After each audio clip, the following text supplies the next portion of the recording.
Okay, guys? So then we're then live again. So this is the panel.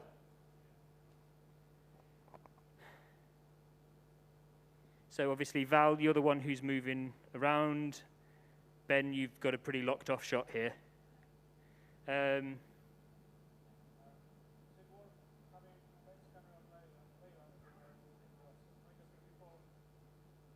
So yeah, so actually you can move that, if you would man, so that's now set. Man that camera. So now we've got two cameras moving close. Yeah. So Ben, if you would be so kind as to concentrate on these two chairs. Val, you're on these two.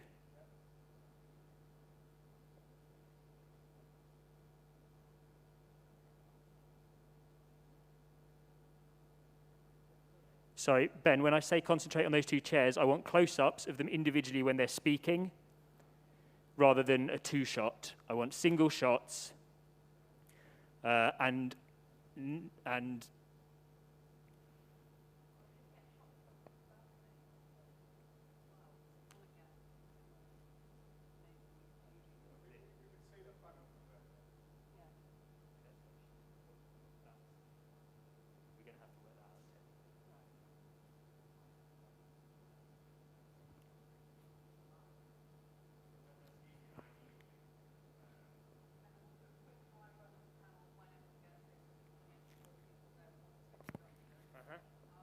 cool. All right, so panel.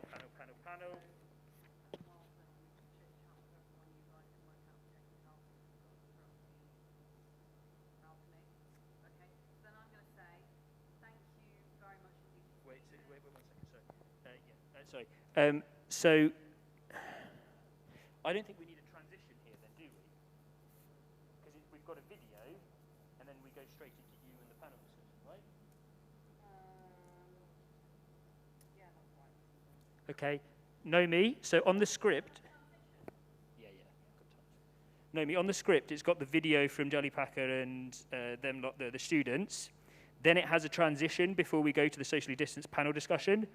Can we just get rid of the transition at that point? Don't worry, we'll just go straight from the video to people here, yeah?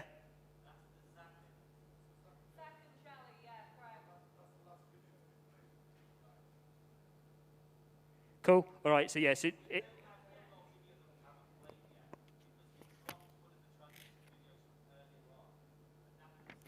yeah, there's an Odeon one to play. Oh, so you haven't played all three transitions yet? Okay, let's put one in there then.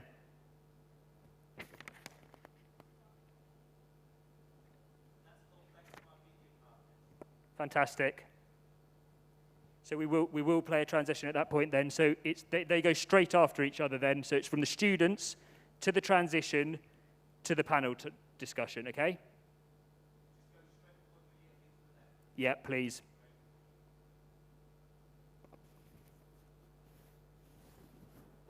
Happy? You have it. It was the one that you were given first of all by Michael.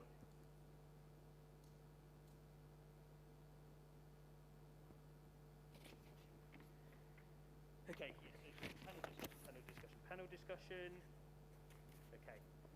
So then, Kat, this next move is slightly complicated for the lights because we finish with the panel discussion and we then need to go into, like, pretty much straight away, we need to go into a lectern. So I know you have to refocus. So what we're going to do, if possible, is Layla is going to wrap up the panel discussion. So Layla is going to thank the panelists. At that point, so she'll thank the panelists, and we'll kind of get a last, they're rounding off. Then Layla is going to, we are playing transition, but we need more time because they've got to refocus. Then Layla is going to introduce our next speaker, who is Bianca. So at that point, exactly, so that light can get lost. Layla is just introducing Bianca from here in the close-up. You have had time to refocus and get that over there. And then we're going over to Bianca. So at this point, Ben, Towards the end of the panel discussion, you need to forget about filming people on the panel, and you need to be here ready for Bianca.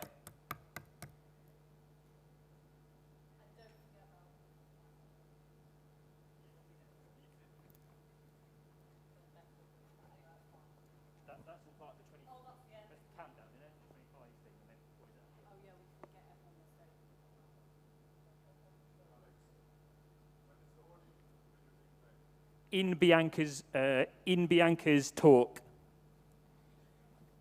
So,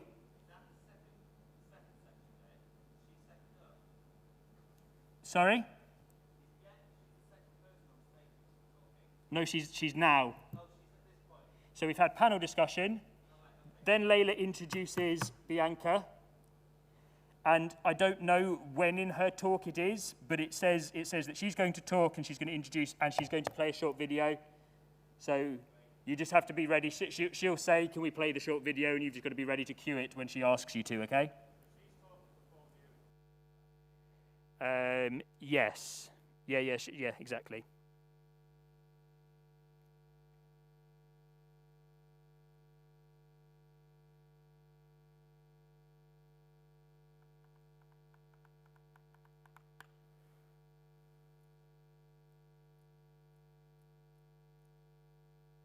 Do we have Susie with us yet, Becky?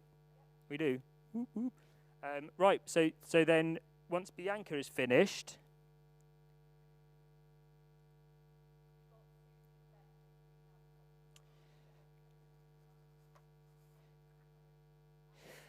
you know what? Sorry, can I be a massive pain in the cheeks? Can you move that transition? You know, I said that it goes student video, transition. It doesn't. It goes student video, panel.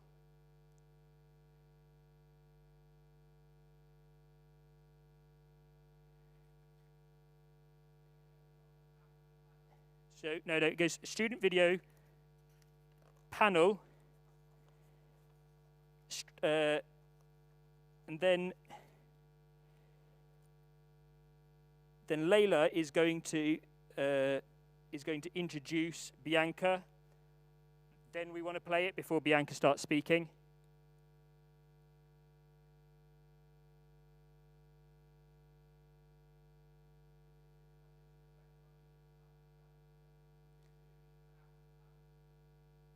Yes, please.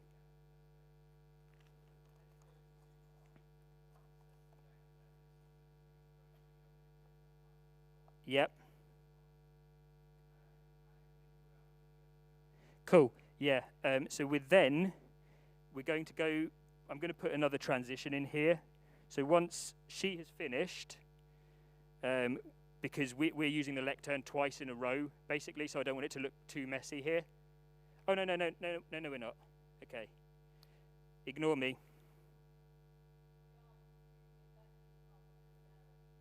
You're starting it. You start this piece of dialogue so we can go to you over here.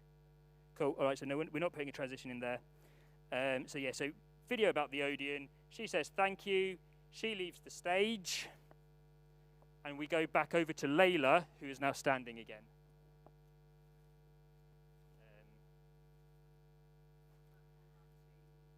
Yeah, it was here. So it's whether you just want to move that. I will move all the chairs. I don't think you have to move. You won't have to move. Okay, just move that one then. Is that chair okay if we move it there? Can we frame up a wide and a close of Layla, please? Would you go on your mark?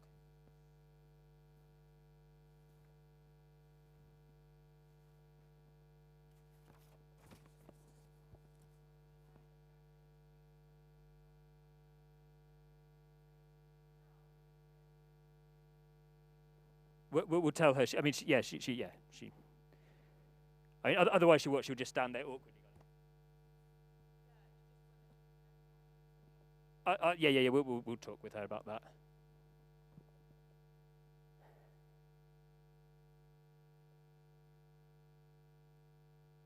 Okay, so Kat, we need if this could be tight again for Layla for this point. No, so camera one needs to be over on the lectern now. So yeah, the only time that you're not on the lectern is for the panel discussion. Camera 1, the only time it's not on the lectern is for this panel discussion, okay? No, I just want Layla.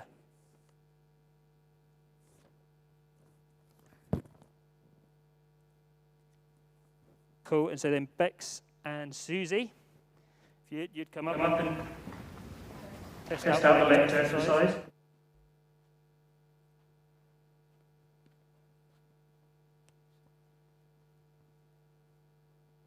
So Kat, again, on this lectern this time, there's going to be 2 of them, so I don't know if you need to make this just a bit wider. Because they've also obviously got to be socially distanced. Right, so actually, Bex, it might make sense if you've got a microphone, because... Okay. Where do I get one? Michael? Will it not be okay because there's 2 mics on there? I think that's quite nice because they've got to open up the gold envelopes, and otherwise they'll be tapping with envelopes. Oh yeah. Okay, yeah, I mean, it just means it's going to be a bit weird, you guys having to, you've just got to be careful, you've just got to move in and out. Can they just take turns approaching the lectern? Yeah, they can do that. I was just thinking Well, we're going to be like this. It's 25 people, isn't there? Yeah. Can they take the microphones off the lectern? But they're opening the envelopes. Oh, right, sorry, okay. Well, I don't think that's... I think you could hold it. Yeah. Yeah. I mean, we need to hear them. That is the essential thing here, right? No, it's fine. I mean, like, but just literally, like, it's not like the crowd being here. It's if the microphone doesn't hear them, the stream doesn't hear them. Because once you've opened it, we could pick it up. 30 minutes.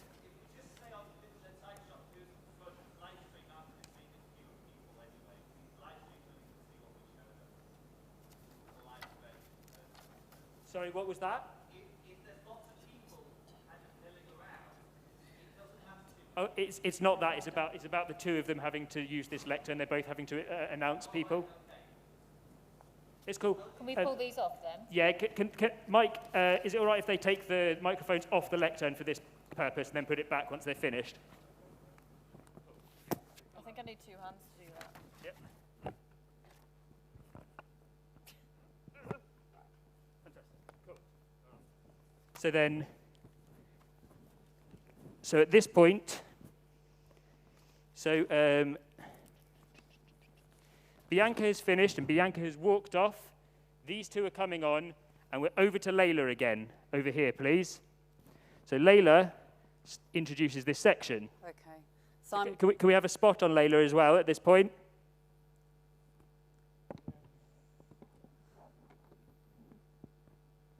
that balcony looks great, doesn't it? Where am I looking, by the way, when I'm reading these out? 'Cause I can't see anything because of that light. So we're all talking into this middle camera. But it'll shoot you from different angles. Okay. But if you, The one, this one here. So for you, it's probably by the fire exit. Okay. Yeah, this one. Cool. So Layla introduces. So it is the moment that we've all been waiting for. We're going to be handing over in just a moment 2 of my favourite people, Susie Welsh, who we've obviously seen before, Chief People Officer for the Odeon Cinema Group, and Rebecca Halliday, Community Engagement Manager at Dial Global. They are going to be announcing the top 25 performers across all of the 10 facets of the Dial featured in the review. Over to you both. Cool. All right. So then at that point, Ben, have you got a 2-shot of them here? Cool. Then can you, so obviously move your wide over as well.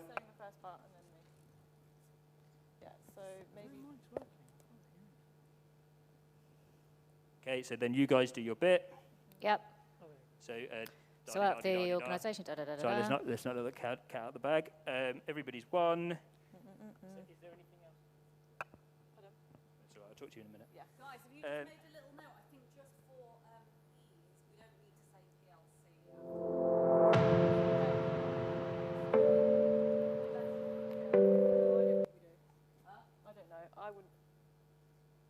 Cool. All right. So then these guys have finished. Everybody's clapping. Then we go back to Layla.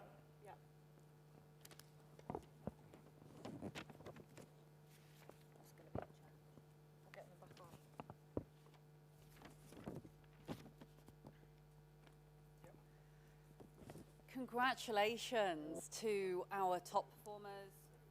Great to see so many organisations involved in the inaugural year of the MDP review.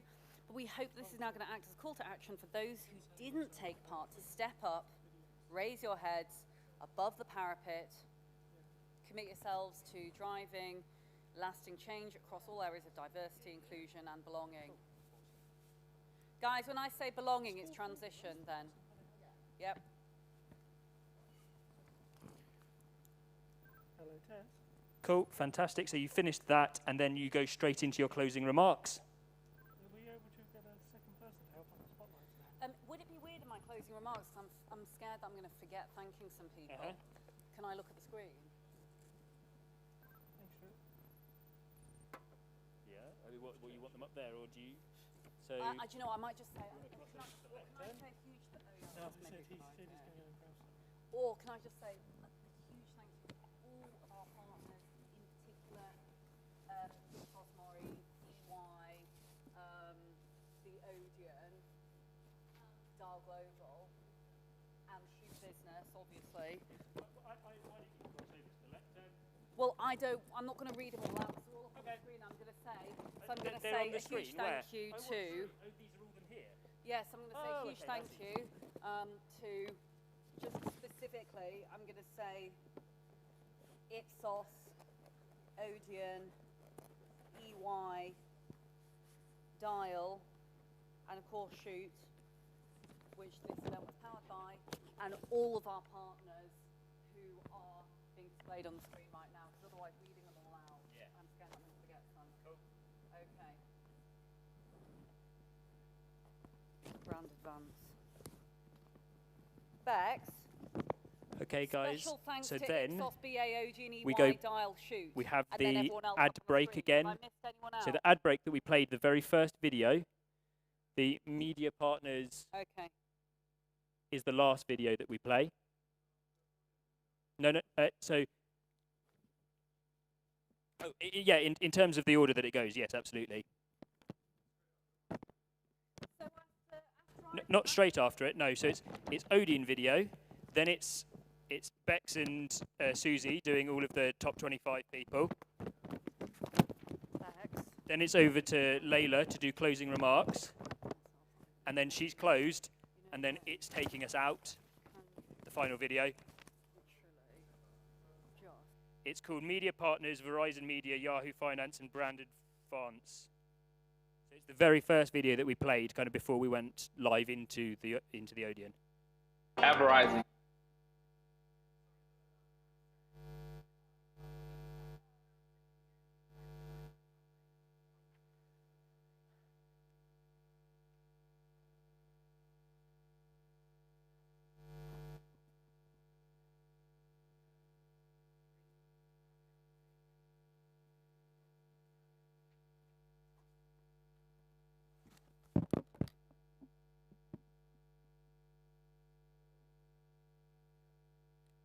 Yep.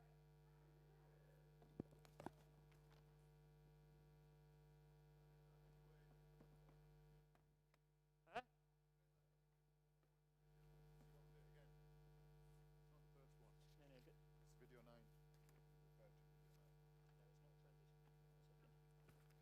So this one, the very first thing that we played here, so we had a holding screen, then we have. At Verizon Media, no matter what you want, you can find it. Yeah. So it finishes on that. Yeah. So it's just a. Yeah.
Yep.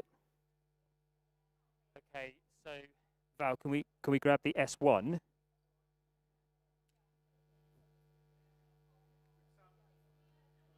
No, it's just a shot.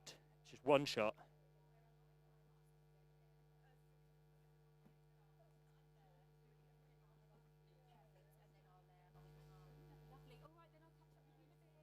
Bianca? Hey, it's Alex here. Hey, underneath the mask. Are you going to announce your video as part of your speech? Yeah, that's you've on been their asked. video. Cool. I mentioned it twice throughout. So you play it at the end of the video? Yes. Cool, that makes life even easier. Sorry, at the end of the speech. At the end of the speech, I'm going to say now we're going to show you a video. And then you're getting off stage? Thank you very much. And then I come off stage. Fantastic. And then you go into the video, don't you? Yeah. Brilliant. Yeah. Good. All right. Yep. Yeah. Right, guys, can we grab everyone who's going up to the balcony then, please? 1, 2, check. So follow this man here. So Val, if you just wait there with your hand in the air.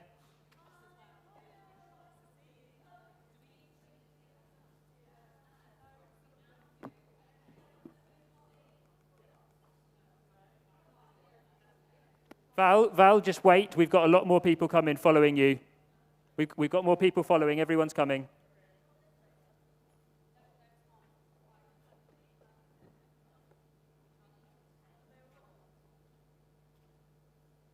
It might be an idea to take a mask, yeah. Are we having them masked? No, because they're sat far enough apart. So it's one on, one off. Cool.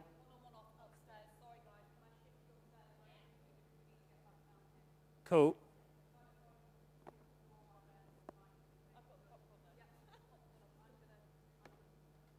Yeah.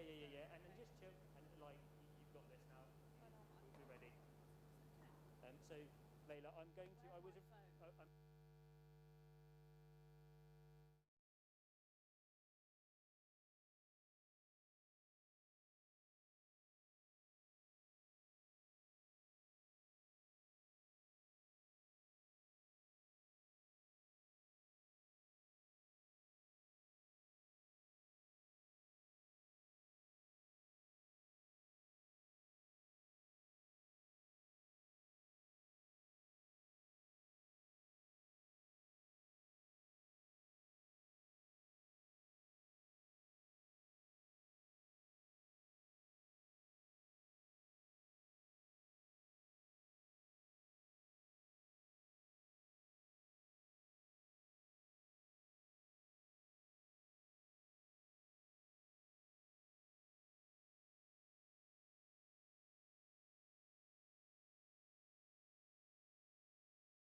At Verizon Media, no matter what you want, you can find it. You can pitch an idea. People working together, being a lot more collaborative. Whatever I'm really passionate about. We have an opportunity to tell stories in a new way.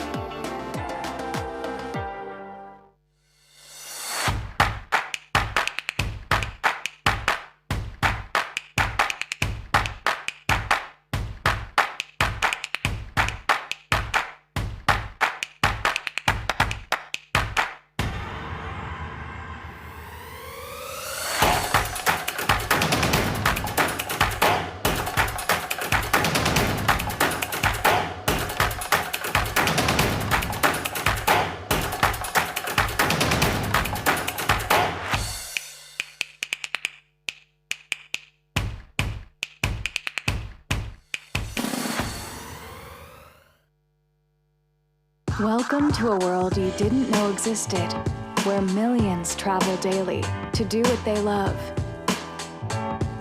in the places they trust.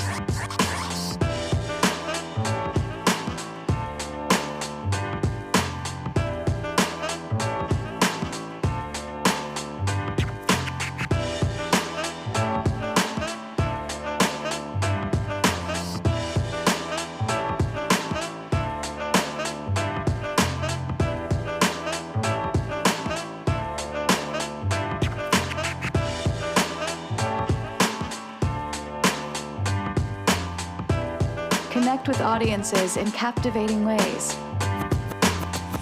We are Verizon Media. Good evening and a very, very warm welcome indeed to the inaugural launch of the McKenzie Delis Packer Review. My name is Layla McKenzie Delis. I'm the founder and CEO of Dar Glober and founder of the McKenzie Delis Packer Review. And the team and I are actually live streaming to you all at home or wherever you may be around the world from the epic Odeon Cinema in London's Leicester Square. We have taken all COVID precautions and government guidelines to make sure that we bring you the absolutely safest possible event that we can this evening. So don't worry at all. This report is personally significant to me for so many reasons. It represents the vision and the ambitions of so many people that have been involved in making this dream a reality. To say that it has been an emotional roller coaster would be the understatement of the year. There have been trials, tribulations, many concerns along the way, but ultimately there have been so many positive hero and heroine moments along that journey that we are all so incredibly proud of. I think the vision of this report really demonstrates that when it comes to moving the dial holistically for diversity, inclusion, and belonging, every single person's voice matters. The future of diversity, inclusion, and belonging to us is holistic. It encompasses 10 facets of diversity, inclusion, and belonging, both visible and invisible facets. And that's not just the ones that you might think of immediately, such as visible diversities, gender and race, for example, but it's also diversities, those things that sit below the surface, below skin level, that unless you asked, you wouldn't know. And so when we looked at creating this review and this report, we looked at those holistic 10 facets, and we really looked at the intersectionalities between all of them, because as I'm sure each and every one of you, people sitting here today or at home or wherever you may be, there are a number of those facets that really make up you as a human being. This year has been a phenomenal one for many good reasons and for many which have been challenging for every one of us around the world. This has been the year that will always be remembered as that of coronavirus, that of the Black Lives Matter movement, following on from the tragic death of George Floyd and so many others.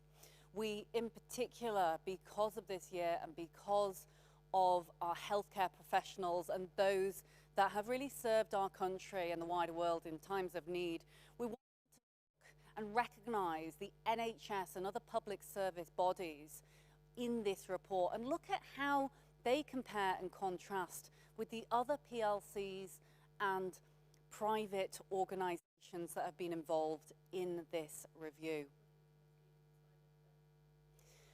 There are so many people that have been involved in actually making this pipe dream, which is what it was many, many months ago, a reality.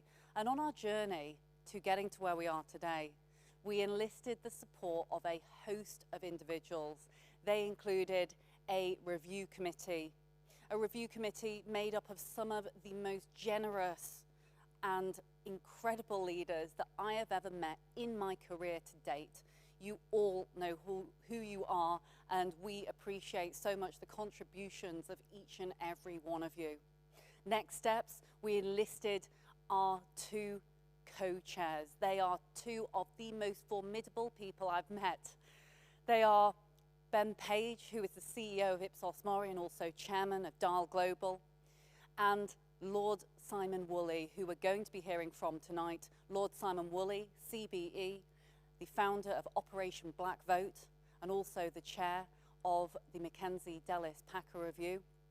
I also want to give thanks to a fleet of bright young students that we enlisted upon our journey and on this mission to making this a reality.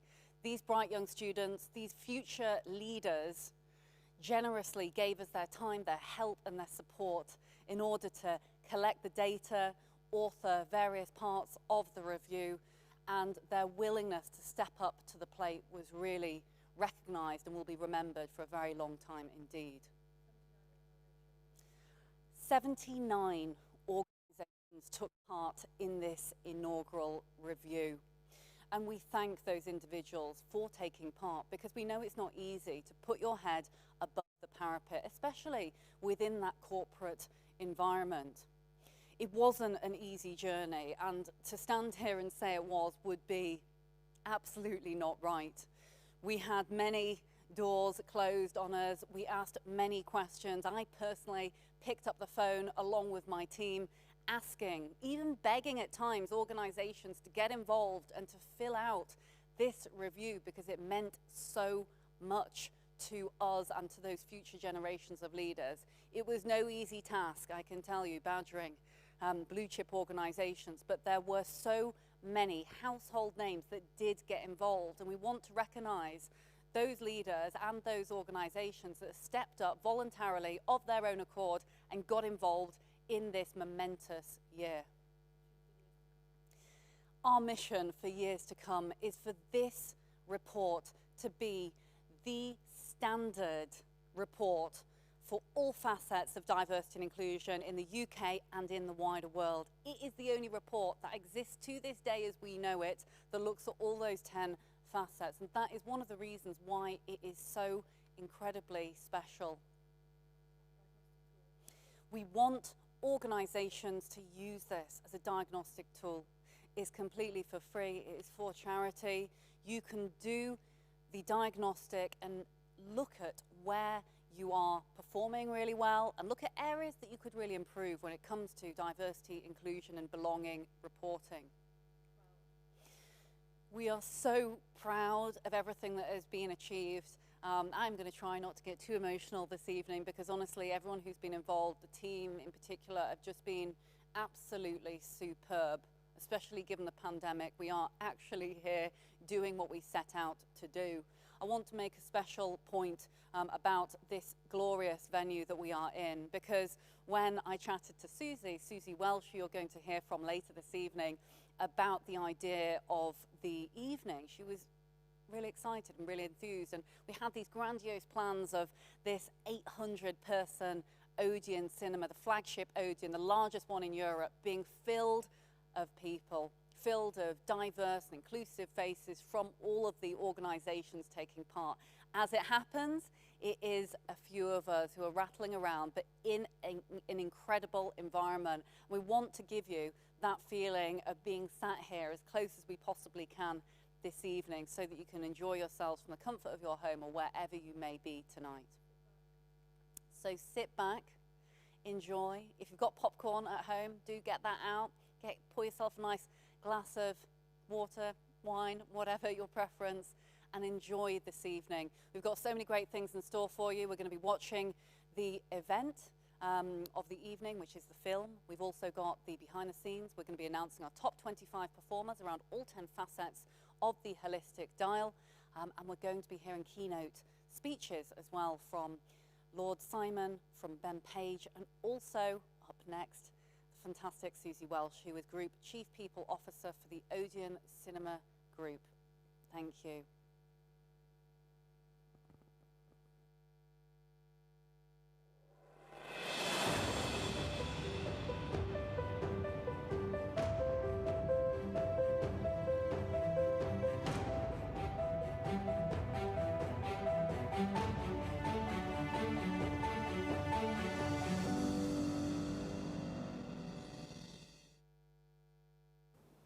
Thank you, Layla.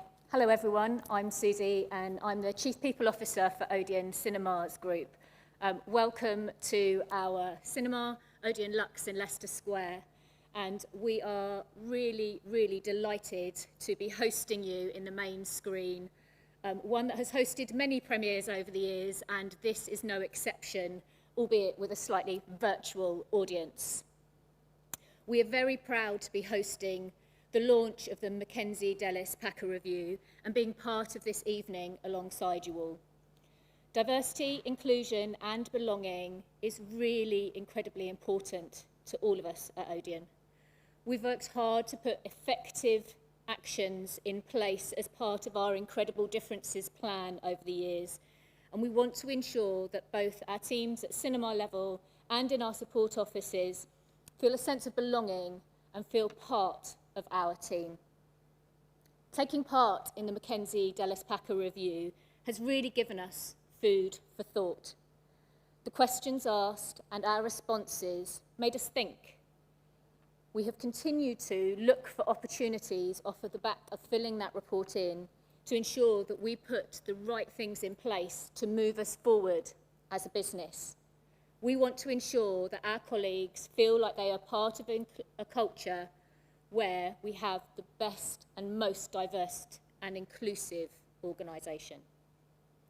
I have no doubt that we'll continue to learn from the McKenzie Delis Packer Review and take some best practice and learning from some of the organisations that we are going to hear from over the course of this evening. I know that we still have some areas where we can be better too. I hope you enjoy your evening with us, and we commend all of those that have taken part in moving the dial of diversity, inclusion and belonging.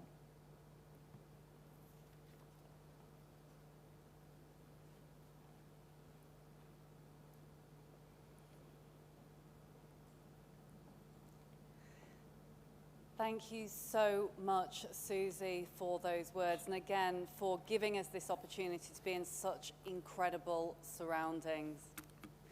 I am now delighted to welcome one of the most superb men I've had the opportunity of meeting. His name is Lord Simon Woolley, CBE. He has spent over 30 years campaigning for equality, human rights, and in particular, race and ethnicity. He advises Number 10 Downing Street on race and ethnicity, and he also founded Operation Black Vote. We're proud, so proud, to have him as chair of the McKenzie Delis Packer Review, and delighted to welcome him to the stage here this evening. Thank you very much, Layla. It's a true honour to be the chair of this wonderful project. It's a complete honour to be here. Look at this. The Odeon Leicester Square, Layla. I have to say that the last time that I was here, it was a little bit different.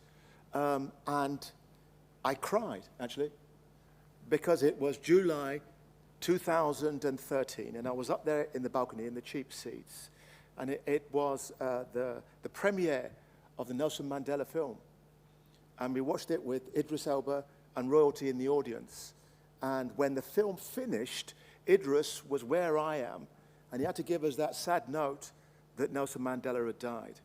And I just remember sitting in this great room hearing that news.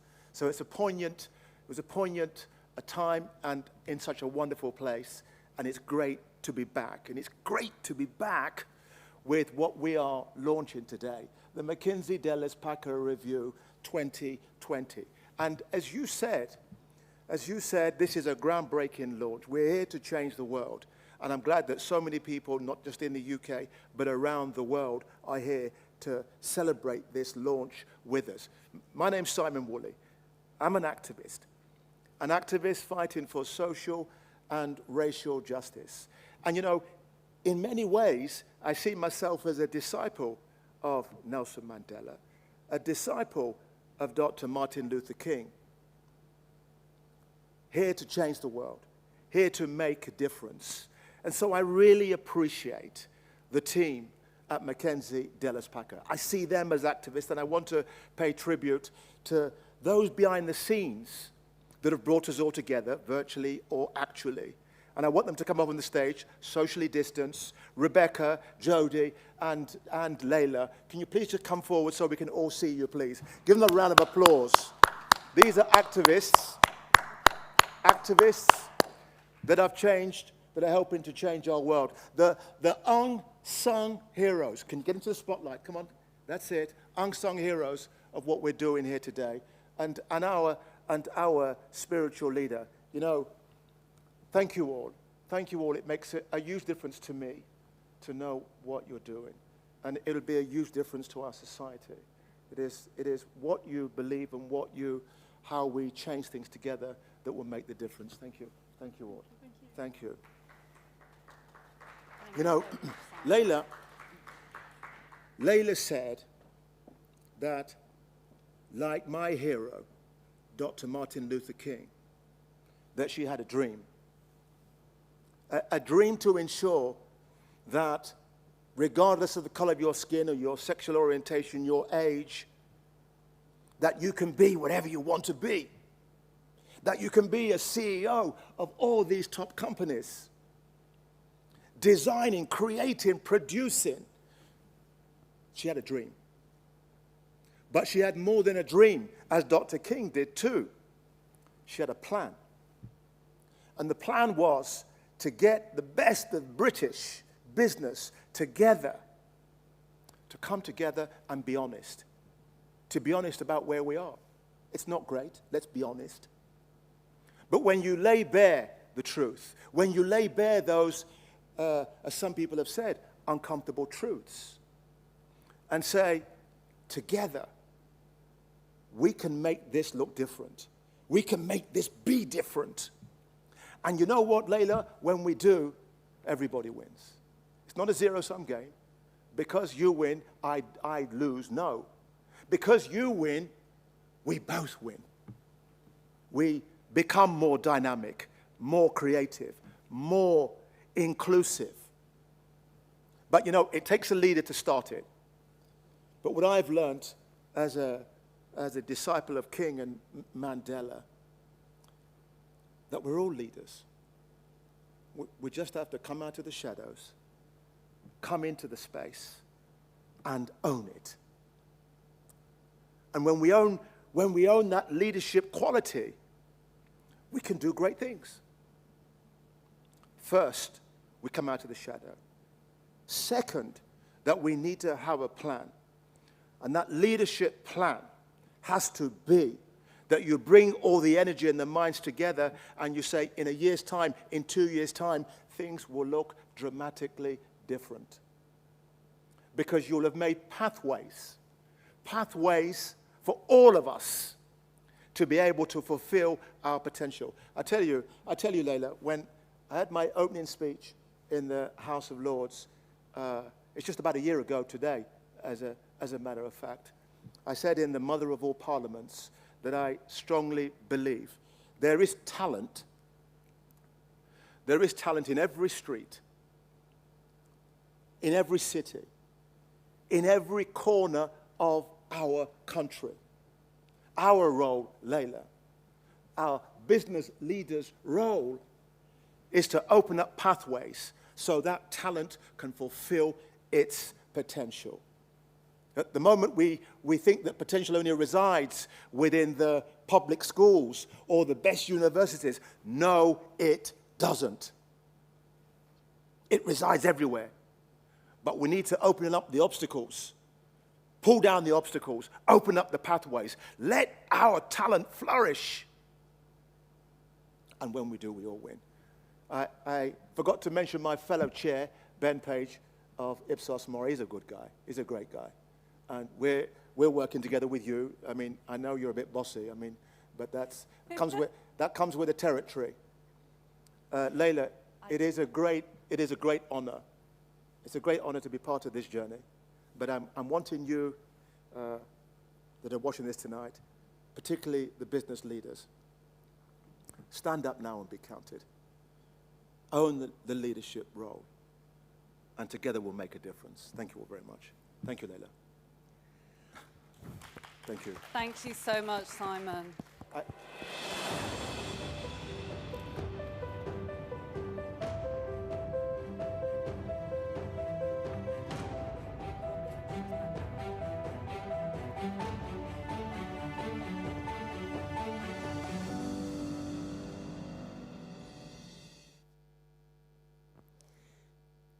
Wow, what an amazing speech from Lord Simon. I actually felt myself welling up a little bit. And Simon, I know that you were keen to rise from the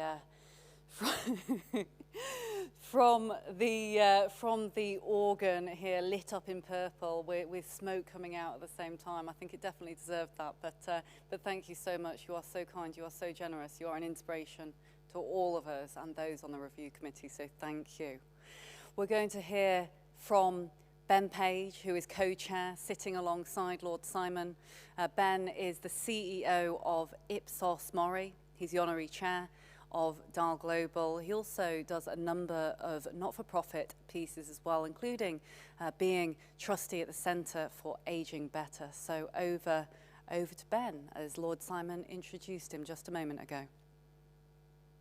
Thank you, Simon. My name's Ben Page. I'm the co-chair with Simon of the MDP Review, and I'm also the chief executive of Ipsos Mori.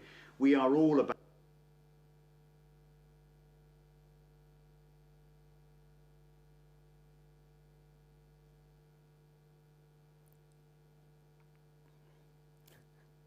Thank you, Simon. My name's Ben Page. I'm the co-chair with Simon of the MDP Review, and I'm also the chief executive of Ipsos Mori.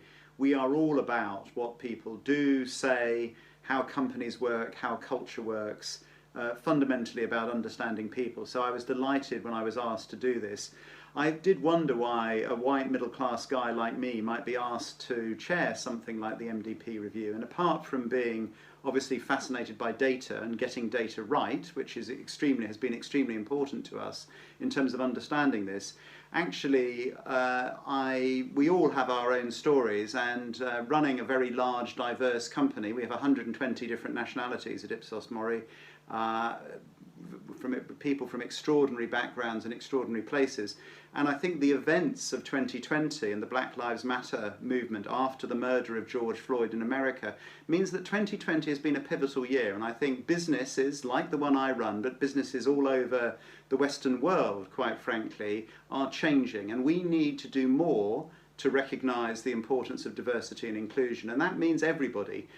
We all have our own stories, our own challenges, and you know, I think that really, really matters. It's not just like what people look like on the outside. It's also about their values. And you know, what I'm trying to do at Ipsos Mori, and I've stayed there for 30 years so I can achieve it, is to make it into the sort of business, the sort of place that I would like to feel comfortable in. It's challenging because I joined in 1986, and what I thought in 1986 was the sort of place I wanted it to be, and it certainly wasn't then. I hated it. It's one of the reasons I've stayed to change it. But it's interesting, of course, the 25-year-olds who now work for me, they want something else again, and so these things are all changing. So it's really, it's great that everybody's here. The MDP review tries to really lift the lid on where large organisations in Britain are, not just on gender and sexuality, disability, but also on a whole range of other issues that are far too neglected. Ageism is something that I'm particularly interested in as a 55-year-old, and I'm a trustee at the Centre for Ageing Better, but we need to look at all of these dimensions, to look at diversity and inclusion in the round, and so the MDP review is the first thing to try and do that. I'm really pleased to unveil the first edition and grateful to everybody who's participated, and I'd now like to hear from some other leaders that wanted to share their messages of support for this review. But thank you.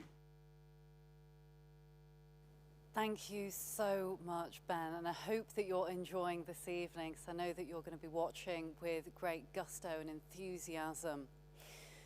As Ben said, we're going to be hearing from some very special leaders indeed, and I want to give my personal thanks to the Co-op, to Walgreen Boots Alliance and Boots in the UK as we know it, additionally to NatWest. Their leaders, who we're going to see in just a moment, very kindly wanted to offer their words of support for this evening, for everyone involved and for our first year. Thank you. I'm Helen Cook, Chief HR Officer at NatWest Group. It's both pleasing and reassuring to see so many of the country's largest employers contributing to this review and comprehensive report, which addresses all aspects of diversity and inclusion. This report creates a really useful roadmap to ensure diversity and inclusivity is a priority for all businesses, and I am sure we would all recognise its criticality for business success. At NatWest Group, we are led by our purpose to champion potential, helping people, families and businesses to thrive. And that's about giving everyone, every colleague, every customer, every community, the same opportunity to grow and get ahead. Building a healthy, inclusive and diverse workplace is vital to our purpose. I'm Helen Webb. I'm the Chief People and Services Officer of the Co-op. I've been here coming up for 7 years, and I look after all of our HR teams and also our business service environment. So I've got roughly 1,000 people. I think the review is really important because I think, first of all, the level and the quality of the data. Because I think that tells such a story no matter which facet you're looking at, and I think that's incredibly important because then you can judge yourselves against others and see, because of the questions, you can see where you're failing. So I think that's fundamentally important. I think then when you look at the people who've reviewed it, there's some amazing insight then about, you know, what options you might have, what recommendations might be. And therefore, you don't just have to take the data and say, okay, we're not doing a great job on this particular facet. There are then ideas about what you can do. And I think because you then recommend actually which companies are really succeeding, you've then got options of making contact to say, what are you doing that's really working? We're really struggling here in gender, so what would you do? Or we're actually successful in gender, but we're failing when it comes to sexual orientation. So what can you do to help us and support us? So I think you can come at the report, it's accessible in very different ways, and no matter where you are in your diversity inclusivity journey, there'll be something you can take out of it. So I think being part of this MDP survey is unbelievably important for three reasons. The first one is it gives us a real sense of how are we doing in terms of this incredibly important agenda. The second thing it allows us to do is to benchmark ourselves against other organizations, not just in the UK and Ireland, but all over the world, to say, how does Boots stack up against those organizations? And finally, it helps us to get some really good learning from other companies who've done great work in this area. I'm incredibly pleased and proud that we're one of MTV's top scoring companies in this area. That doesn't mean that we don't have a lot of work still to do. What I hope that we're going to be able to do in the coming year is to really focus on one or two areas, particularly racial equity, where we can become a pioneer and a real tip of the spear in the way that the corporate world reacts to the challenge of diversity and inclusion, and making sure that we are absolutely at the forefront of it. I'm personally very committed to it, and as you know, as a group, we're incredibly committed to it, not just in words, but also all of the senior leadership's bonuses, including mine, have an element which is how well are we responding to this challenge, and I fully support that as a way of driving real change. So I'm Steve Morels. I'm the CEO of the Co-op Group, father of 3 wonderful, beautiful children. For me, it's as simple as trying to make sure that everybody that walks through the door of this organisation has an equally fair chance of being successful, being better than they ever thought they could be. That whether you're black, whether you're white, whether you're Asian, whether you're female, whether your gender is different in terms of sexual orientation, that actually everybody comes in the belief that if they work here, they'll get noticed and they can make a real difference. Absolutely encourage any leader to get involved with the McKenzie Delis Packer Review, because it's going to make such a difference to the way they run their organisation, the way they can influence other businesses. And it's absolutely what people are looking for when they look for a business of real purpose and change.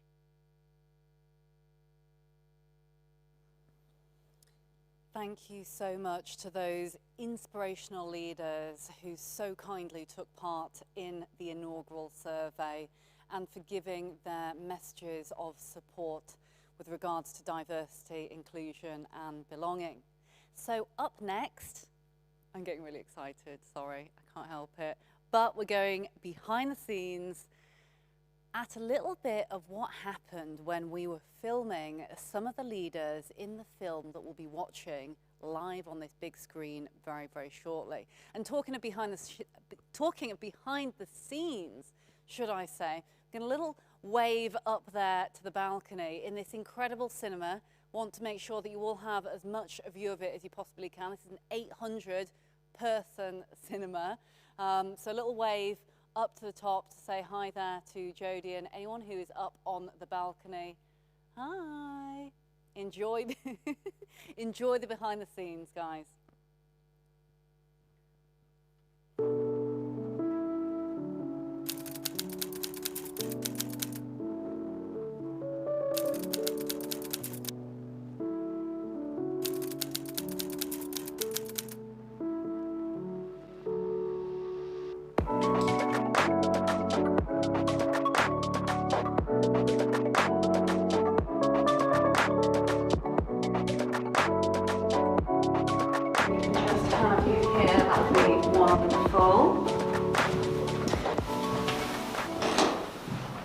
Perfect. To make the short film kind of really human and as real as we can. So if you can all look directly at me, of course.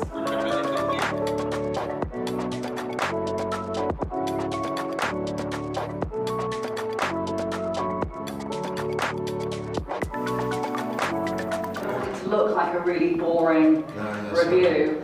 You want it to have colour and to represent intersectionality and the future generations of leaders.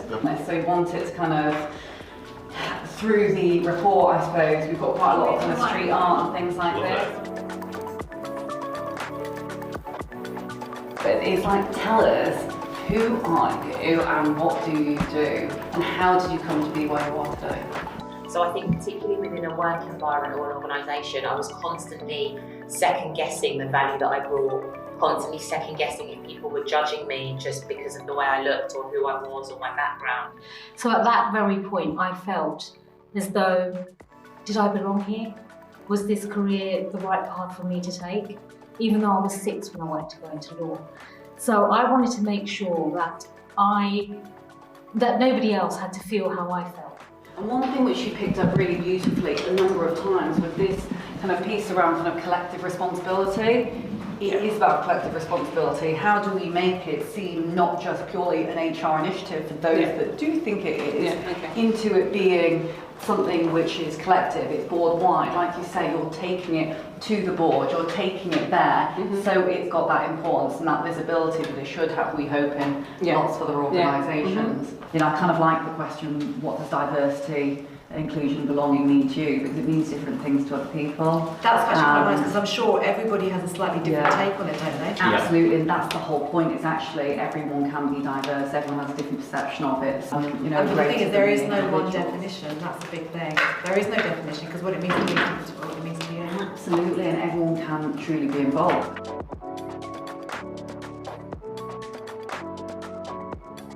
In which we are creating pathways of potential talent that can flow, that look like you, that look like me, that look like your team, that reflect our multicultural society.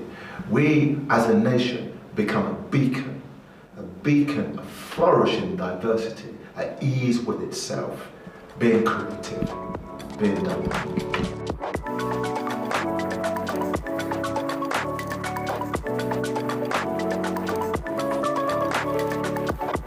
Follows on quite nicely from what you were talking about, is when we spend all of this time, this energy, trying to be something that we are not, think of that percentage that could have gone into productivity. Yeah, and just acknowledging and accepting that you're different and not trying to fight against it. But then the organisation has a responsibility as well to create an environment where you shouldn't have to feel like that.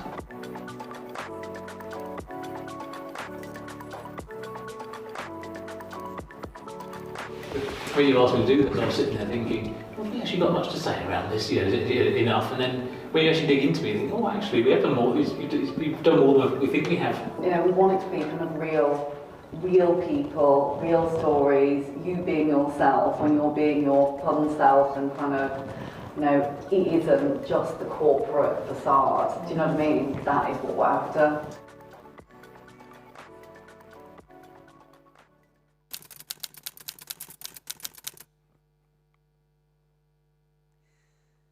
Welcome back.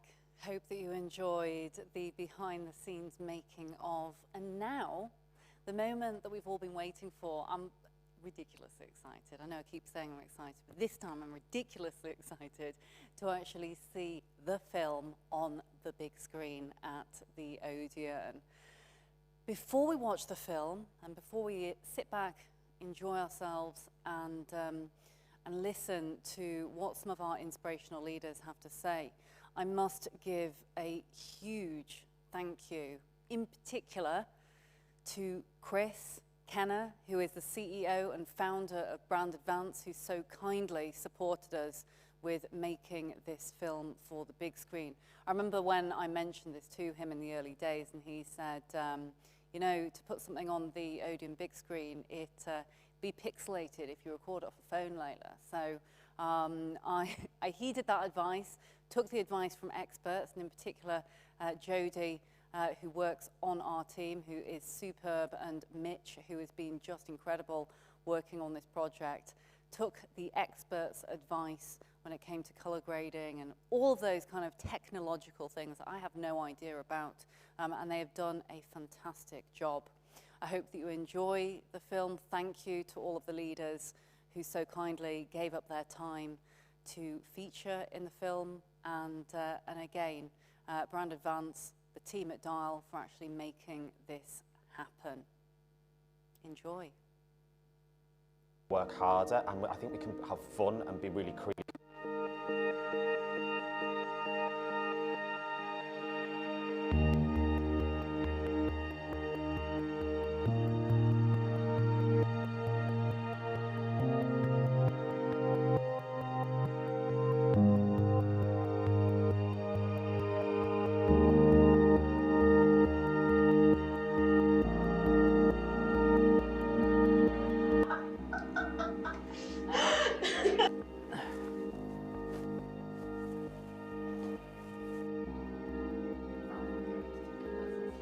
Can I just take a 2-minute break? Sorry. Is that okay?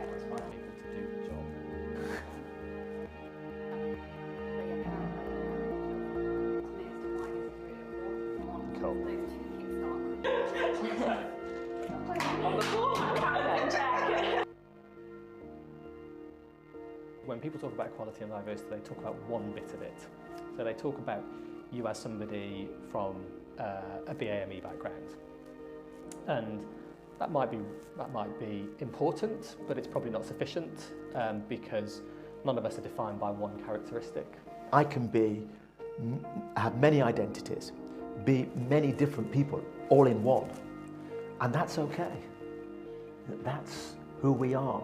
There are so many assets to me that is so unique to any other person, and I sort of think that is what diversity is.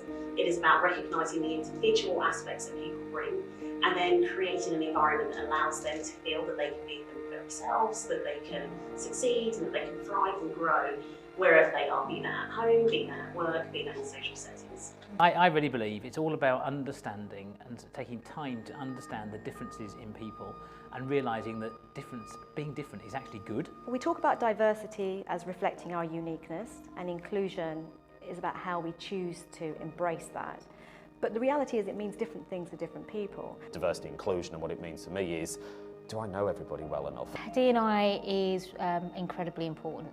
I think from the moment I was 16, being told by a careers advisor that I shouldn't go into a legal profession because it's a white-dominated and a male-dominated profession. If I think about what diversity and inclusion means to me, belonging is really at the heart of it. For me, it's around actually different people from different backgrounds being able to go into any environment and be their true, authentic selves and not have to hide elements of their background or hide where they've come from. Just recognising that the way you answer a question, the way I answer a question, we're all different, but we're all human beings at the heart, and we should all be treated with the utmost respect.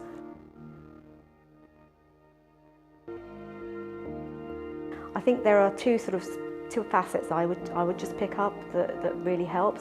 It's how we engage with our colleagues. It's the way that it's not just about surveys, it's about team engagement, it's about individual engagement and making sure people behave and make choices that are right for individuals and not just the teams and not just the firm.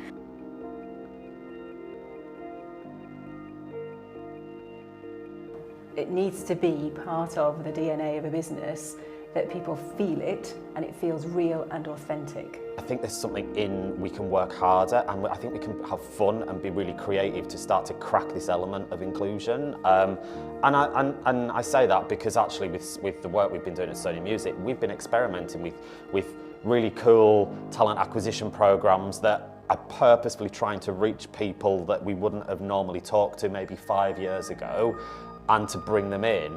Because we've got a really broad, ethnic, diverse workforce.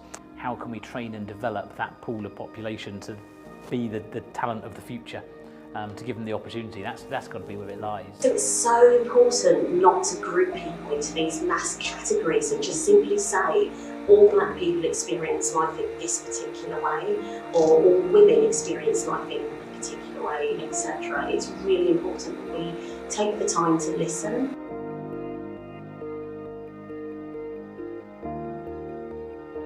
Too many people are locked out, talent is locked out, and just a small group of people are locked in to this power dynamic.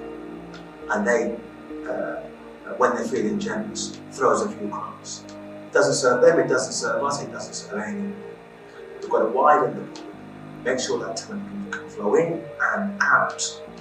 And for me, it's a win. It has to be an agenda for the whole business, right at the very top with the exec team.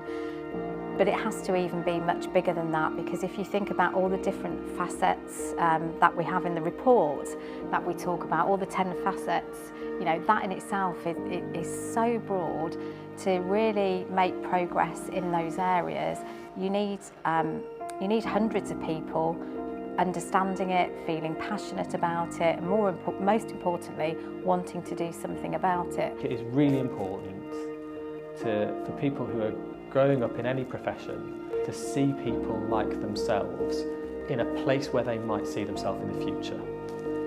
Because when I was a younger manager, I didn't really think I could ever do the job I'm doing. Now that partly might be because I can't, but part of that was about who I was looking at, and I didn't see people like me. Because for us at the FA, it is about creating that culture of inclusion. And we all often talk about, you need to see it to be it, and actually people couldn't see that before.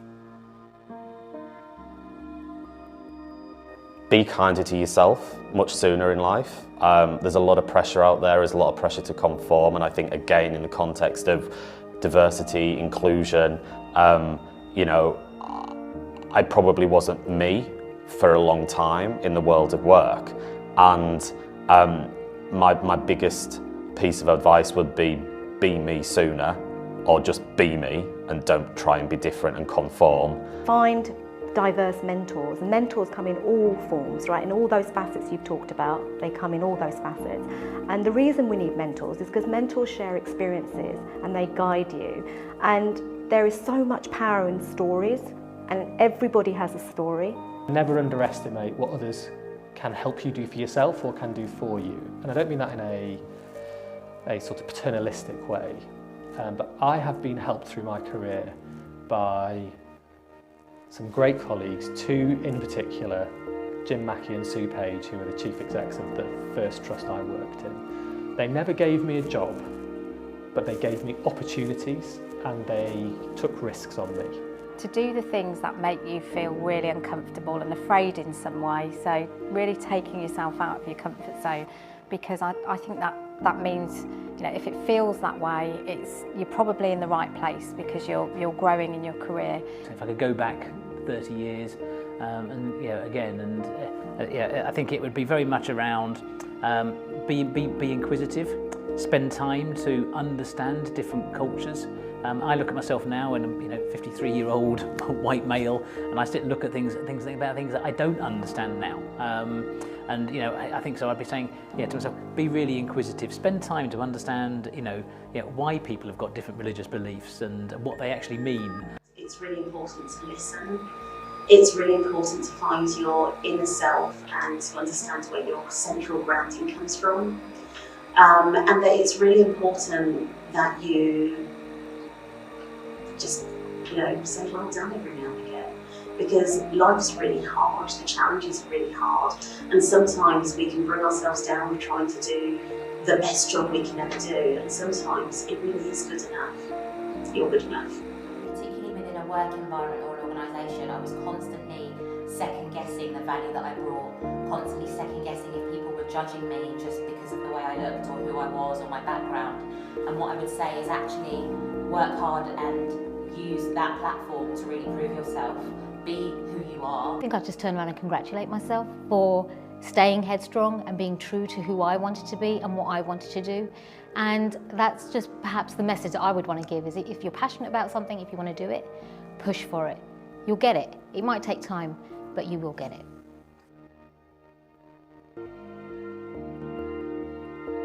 Taking all 10 of the facets of the report to say, how do we now use that in studio to really give us conversation on each of those starting to develop. This is a journey we have started, but we're probably nearer the beginning than the end. We've done a lot of work around mental health. That's been probably an area we have addressed. We're starting up some forums around sexual orientation, ethnicity, religious beliefs, etc. Some of the things that we're really focused on is how we can be best practice and market leading. And so, for example, our family care policies, which we introduced just over 18 months ago, they are global, and it affords anybody that starts a family, however they start a family, 6 months full pay. And then once they've finished that period, they also have a 4-week phased return on full pay, and that's really important to help the transition back into the office. One of our plans right now as well is, we know there's lots to do, but there's also, we've got to hold our nerve as well with what we've already done, and realise that the change and what we've got to do is not going to be achieved overnight. And so just because we're not seeing the big transformations yet, we've got to trust in that some of the steps that we've taken, and as a result of this report, is giving us the gusto and the energy to keep going with that as well. I think that's the piece that for me is really, really cool with this work, is it's giving us benchmarks, it's giving us inspiration, and it's giving us kind of focus to keep going. And so steps that we've taken and will continue to take and evolve for me are around things that we put in place around education. You know, it's things that, again, it's like, just because we've not seen the biggest shift doesn't mean that those pieces of work we've done over the years aren't the right things to do. We've just got to hold our nerve. So helping people understand all these different facets, but doing it in a way that people are having dialogue about it. It's not about just tell and walk out of a room anymore. And so that's one of the steps that we started, will continue to evolve, is creating a lot of connection in Sony Music around understanding education, but then also getting people to connect globally on different facets again. So we've been on a journey since we started publishing our data back in 2014 and 2016, and we're really proud of how we've evolved, not because we hold ourselves accountable to the external world by publishing data, but also setting targets. And I think a lot of our activity is centred around 4 big pillars: leadership and culture, recruitment, retention and engagement, and then progression. And we have initiatives and interventions to be able to knit these things together so that we can ensure that people get the support through their careers. And that's all centred around accountability, inclusive leadership and equal opportunity. So I'm really proud of how far we've evolved, and we've got some ways to go, and it's all about speed now. When I think about what do we want to see in the future of diversity and belonging and all that together, it is a society that is at ease with itself, with its history, good, bad and ugly, with its present, this journey of learning, of laying bare uncomfortable truths, seeing all the talent, and then going forward, in which we are creating pathways of potential talent that can flow, that look like you, that look like me, that look like your team, that reflect our multicultural society. We, as a nation, become a beacon of flourishing diversity, at ease with itself, being creative, being dynamic. We've recently published a code of governance for county FAs dealing with anti-discrimination policies. And then we're looking at the women's game and how we can make that more accessible. You know, women's football is increasing in popularity massively, and more women and girls want to be involved in football. So we really are keen to make sure that it's truly accessible to women and girls, and in fact everybody that wants to play football. So that's a real main driving factor for us at the moment. The NHS has taken many steps towards improving race equality in the service, but we've still got an incredibly long way to go.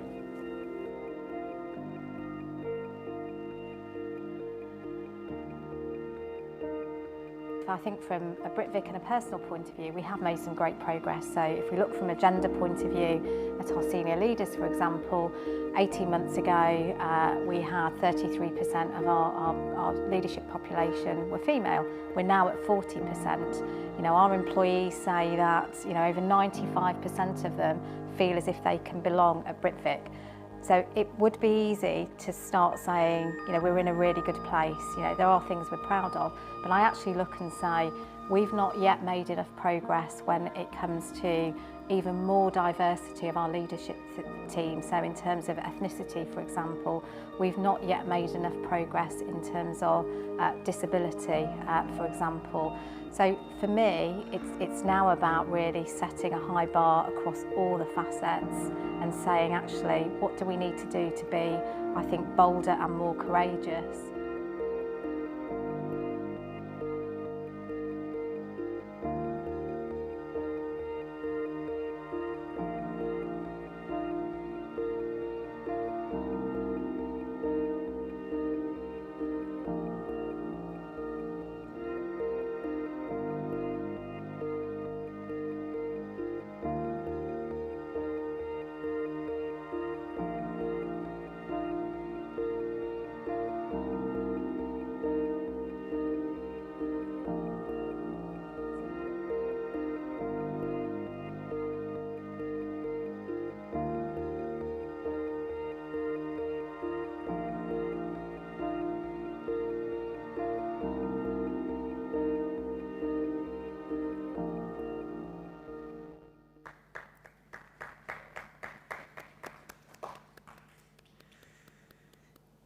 So lots of applauses in here tonight. Obviously, it's socially distanced applause, so don't worry if you're thinking about COVID guidelines at home. Everyone is safe. Well, wow, what a fantastic film. I hope you all enjoyed that from the comfort of your own homes. And a huge thank you to the leaders that took part in that film. One of the things that the team and I loved so much about it is the raw authenticity that we felt, that you could see throughout, interwoven throughout the fabric of that film. I really hope that that was an enjoyable experience for you, and I hope that it's inspired you and made you think about what your organisation can do next year when it comes to moving the dial around all of those holistic facets of diversity, inclusion and belonging. Next up, we're going to hear from two of the brightest young students that I've had the opportunity to meet along this journey. They are Jali Packer of the McKenzie Delis Packer Review, and also Zach Shanda Kelsey, who is the co-founder of Corona Unity. Had the opportunity to meet both Jali and Zach whilst we were working on this project, and I know that Jali has done some fantastic things with the charity Upreach. He's got a new job at McKenzie, which is wonderful. Upreach obviously is the charity that we wanted to support in particular with this review, and they're all about giving opportunities to underprivileged youth and really sending the lift back down. So regardless of whatever your background is, actually, there is hope, there are dreams, there is aspiration. So make sure you get in touch with Upreach if you're debating what your career path may be in the future. So we're going to hear a couple of words now before we then move across to our socially distanced panel. Welcome virtually to Jali and Zach.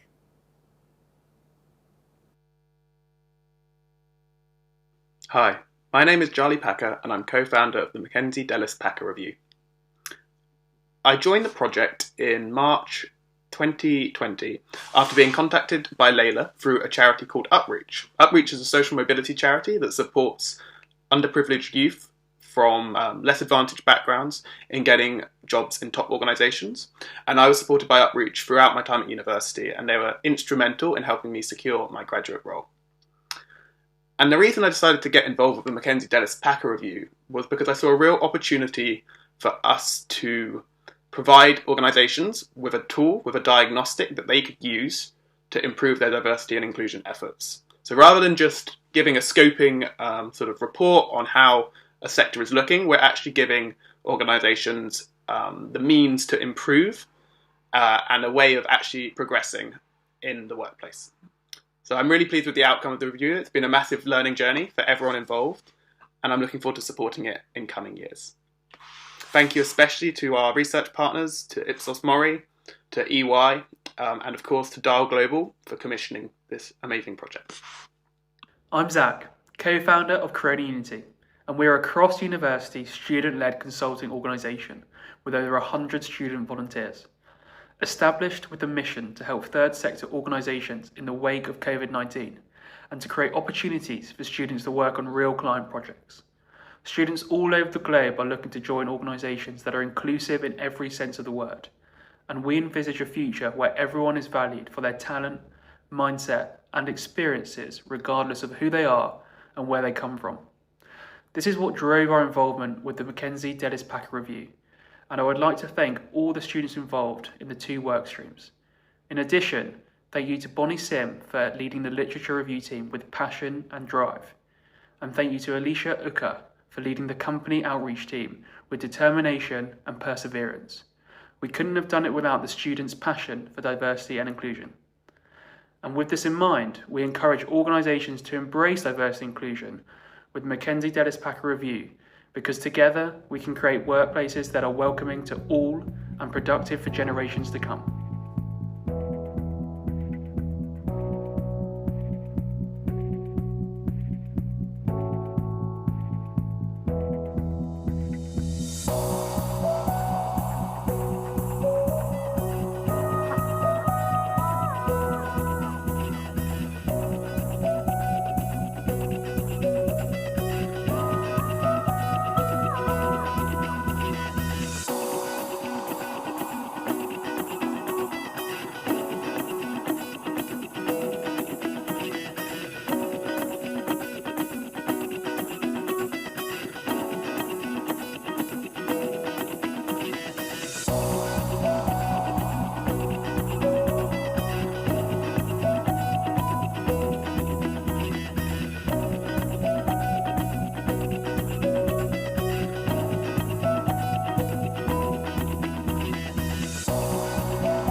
Thank you so much to our leaders of the future. And now for the next part of our evening, I'm delighted to welcome to our socially distanced stage 3 of the most inspirational leaders that are joining us on our top performers panel. And I'm now worrying that I've kind of given away a little bit of what's also in store for later this evening, where we'll be announcing our top 25 performers across all of the 10 facets. But without further ado, I'm delighted to introduce you to our next session. We're calling this the Inclusion Evolution and the Power of Peer-to-Peer Learning and Best Practice. I'm joined on the stage here by Edleen John. Now, Edleen is very new to the FA, so many congratulations on the new role, Edleen.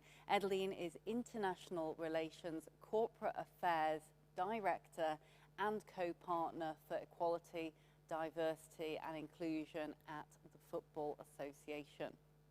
Also joined by Anna Purchas, who I know we need to be congratulating on a promotion as well. She's currently People Partner at KPMG UK, so we'll be hearing from her about this new promotion very soon. And another new promotion as well with Pauline Miller, the fabulous Pauline Miller from Lloyd's of London. Pauline is the Head of Culture. So welcome, ladies, to the panel. It's a pleasure to have all of you here this evening and to have your fantastic voices and inspiration talking about what diversity, inclusion and belonging means to you and how we can drive this forward. And by the way, you're all looking absolutely gorgeous as well. So before we get into the nuts and bolts of the conversation, I think we'll just start off for everyone at home who doesn't know you as well as I do, a little bit about you, how you came to be where you are today, and what diversity, inclusion and belonging means to you. Albeit I know we've seen some of you in the film already, so if I'm repeating myself, apologies again. Edleen. Oh, wow. So that is a broad question. So for me, in terms of the journey thus far, so by background, my family are from Sierra Leone. I was born and bred in southeast London, come from a low socioeconomic background, was lucky enough to get a place at Cambridge University and then decided to enter the world of investment banking. I was actually sharing with Pauline earlier. I then moved into insurance broking. And was lucky enough after that to enter into the world of HR, where I've focused a lot of my time particularly on the diversity, inclusion and belonging space. I've worked at a suite of investment banks, also at other big 4 firms. I worked at KPMG and recently, as you mentioned, joined the FA to lead the International Relations, Corporate Affairs and co-partner for Equality, Diversity and Inclusion space. So it's been a whirlwind of a journey. I've worked across multiple industries, but that's been hugely beneficial for me because it means I've been able to see diversity and inclusion and what it really means in practice within organisations. And so what it means for me is being in an environment where being yourself is good enough, being in an environment where managers and leaders genuinely support individuals and the diversity that they bring to the table, the diversity of thinking, the diversity of voice, but also recognise that actually people are different, and a space where that is valued and respected and truly heard are the types of organisations that I enjoy working in, working with, working for, and I think that there's scope for all of us as organisations to really grow and develop in that space. Thanks so much, Edleen. And Anna, congratulations on the promotion, first and foremost. Tell us a little bit about yourself for those who are at home. Oh, thank you, Layla. Brilliant to be here today, and as has been said, learning together, because that's the power of a report like this. Yes, I'm changing roles. I'm changing from being our head of people at KPMG to our London office senior partner, so representing this wonderful city that we're in, that I'm so proud of. In terms of my background, well, I've always lived close to London. I'm a vicar's daughter, so that was important to me growing up. Being a vicar's daughter gives you an amazing insight into the world. You have sherry with the lady of the manor one day. The next day, you have people banging on your door needing help in the middle of the night. So you get a full understanding of society, and that has been part of me. The other key thing about me was my father was a vicar. My mother wanted to be. At the time, you couldn't be in the Church of England. So I grew up with a campaigning family in London protesting for the right for women to become priests. In terms of what that meant for me growing up, it meant a passion for equality. I became an accountant, which was something nobody in my family had done. Passing Maths A-level was a shock to my family. And I stayed at KPMG for all my career. So I've been at KPMG since the last century, first as an auditor, then in the world of M&A, then I moved to COO roles, always passionate about the people agenda. So for the last 3.5 years to have been head of people at KPMG in the UK has been a privilege, and now I'm really excited about what I can do for the London community. Fantastic, and congratulations again on the promotion. What a wonderful story as well. So it was clearly in the DNA from the moment that you were born, and clearly followed on into the career, which is superb. We'll hear more about that from yourself and Adeline very shortly. And last but never least, Pauline. So I'm Pauline Miller, and I am Head of Culture at Lloyds of London. So that's Lloyds, the insurance market, not the bank or the pharmacy, but you never know, I might make it there someday. I did come out of banking, so I also worked in investment banking and then moved across into the insurance sector. But unlike my co-panelists, I've always wanted to be in HR, and since the age of 14, I know that sounds a bit odd, but I really enjoyed the HR work experience that I had at the London Stock Exchange, and that led me into wanting to move into HR. So I've been in diversity and inclusion for at least 15 years now. That makes me feel old. I'm not. Honestly, I'm not. But I've been in D&I for a while, and over the last 2 years at Lloyds, we've been on our own cultural journey, and that has led me to taking on a new role of Head of Culture, which means that we'll look at both diversity and inclusion and well-being, culture and engagement, and also looking at our responsible business efforts as well. So a journey, I would say, and one that I hope to continue to be on for a while, not because I think that we can't make progress, but certainly because what really engages me with the work that I do is how much you connect with every single person. Everyone is so different, and everyone brings something unique to the table, and I never like to put myself into any one box. I really like to think that if you want to talk about my background, I may talk to you about being a black young girl, I may talk to you about being a teenage mum, I may talk to you about being the first in my family to go to university. There are so many different things, and I don't want you to pick one thing. Thank you so much, and for all of you for sharing a little piece of your journey. It's so exciting. I'm getting imposter syndrome actually sitting with the three of you here. First of all, you're all in these fantastic new roles, and second of all, you know, the career journeys have just been absolutely epic. So I know your companies, if I'm sure watching right now, should be very, very lucky indeed to have you. So let's get into the nuts and the bolts of the conversation, because obviously we're talking about the inclusion evolution, and you've all made reference here to this being a journey. This is a journey, this is a movement, it is something that will never be finished. So first question is all around intersectionality, and obviously this is what the report is about. It's about those eclectic 10 facets. It's not those one individual things that make us up as individuals. We are not just female, we are many, many more things. What does intersectionality mean to you? And why do you think that organisations should take more of a holistic approach to diversity, inclusion, equity, belonging?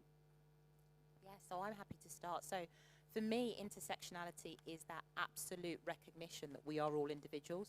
So I'm not just a female, I'm not just black, I don't just have long-term health conditions, I'm not just from a low socioeconomic background.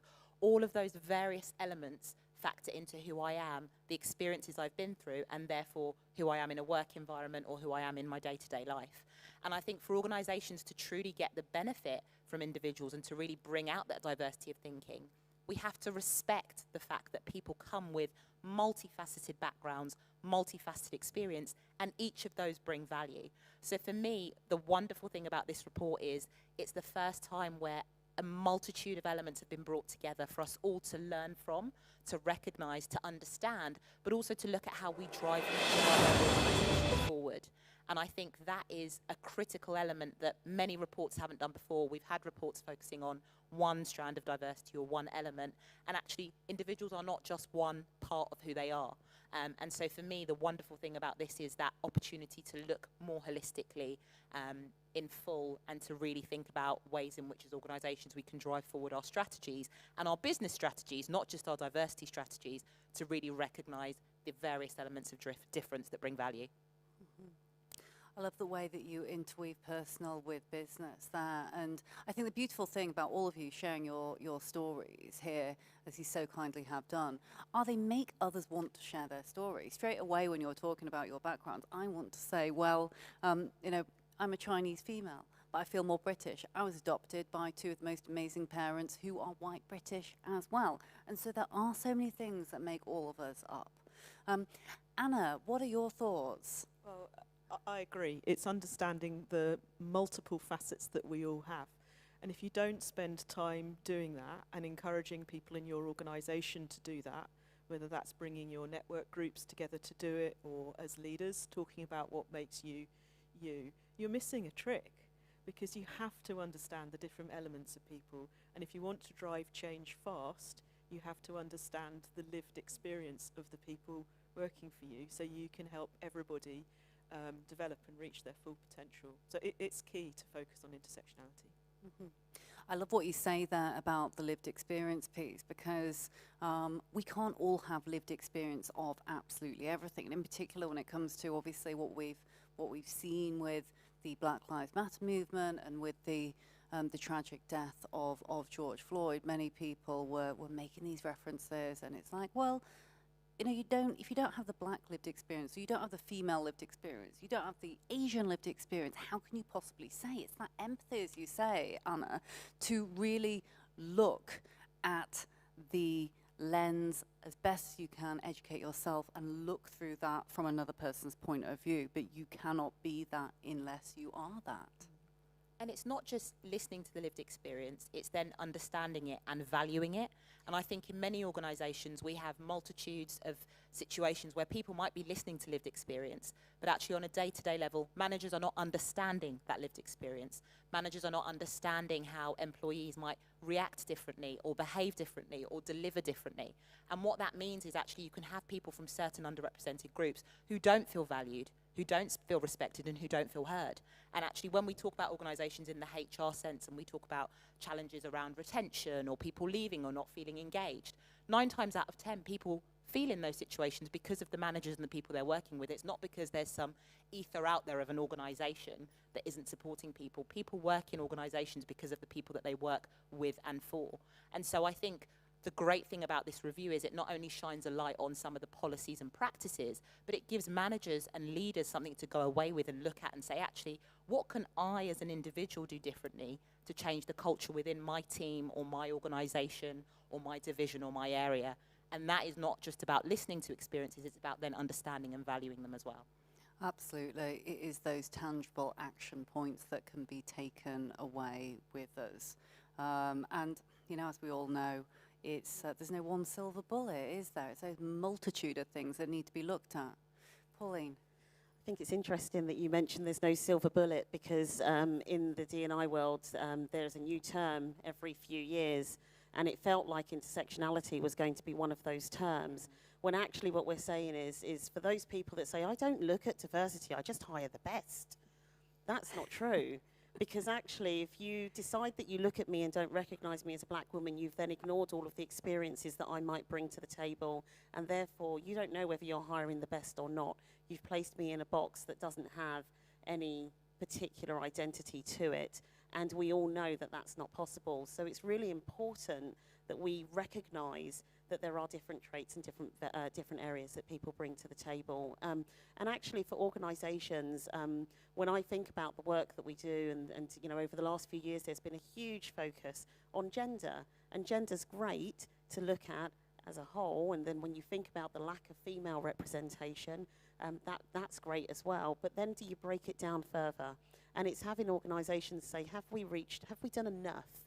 Have we actually created a truly equitable place for everyone to be able to achieve their full potential? And that's why the intersectional aspects of people, I don't typically use the word, but I absolutely say you've got to look at it from every single lens and so many different facets. So I think it's really valuable that you bring all of these pieces into one report, because having gone through so many reviews in the past and then going, well, yeah, that's great, but that's only one angle of what we do.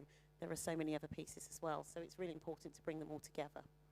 Thanks so much. And it's apt with the new role. It is culture, isn't it? You know, it is about that culture. And I know that you are all fans of culture and obviously very well versed in diversity, inclusion and belonging. But I think when we talk about culture, when we talk about diversity and inclusion, it is a living, breathing, sleeping thing. It's something that will never be done. I was trying to explain to a CEO the other day, and I said it's like getting married. I know my husband is listening, but it's like getting married. It's never, you get married because you love the person, but you know it's never going to be completely perfect. You are in that relationship because you love them, because you care about growing, evolving, moving on together. And it's kind of the same. Anyway, I don't know whether that makes sense, but the CEO did agree and did eventually get to the point after that. But I'm going to be a little bit provocative here, if I may, because I know that you all know a lot about diversity and inclusion, but how have your views changed with regards to the report? And perhaps even for those that are listening in at home thinking, oh, well, is this the converted preaching to the converted? I think there's something that we can all learn on that subject. So how have your views changed? Have your views changed when it came to filling out the report? Yeah, so from my perspective, I don't know if my views have changed, particularly similar to Pauline. I've been in the diversity and inclusion space for a long time. I think what the report enabled me to do is to go, actually, let me be mindful of blind spots that my new organisation might have, and actually what types of initiatives or engagements or processes we might need to put in place to change or shift the dial in terms of where we are. And I think for me, looking at the report on a personal basis, it made me actually really for a moment stop and think, actually, I'm not just a woman, I'm not just black. It really enabled me on a personal level to go, actually, these are all the facets that make up who I am, and recognise that being me is good enough. I think it also enabled me to really question organisations that I may have worked with, worked in, worked for, or engaged with previously, to really question whether those environments have been truly meritocratic. I say to people, actually, the organisations can't be meritocratic if all of the senior leadership look one way, went to the same school, have the same backgrounds, unless you believe that anybody else who is not from that background isn't good enough.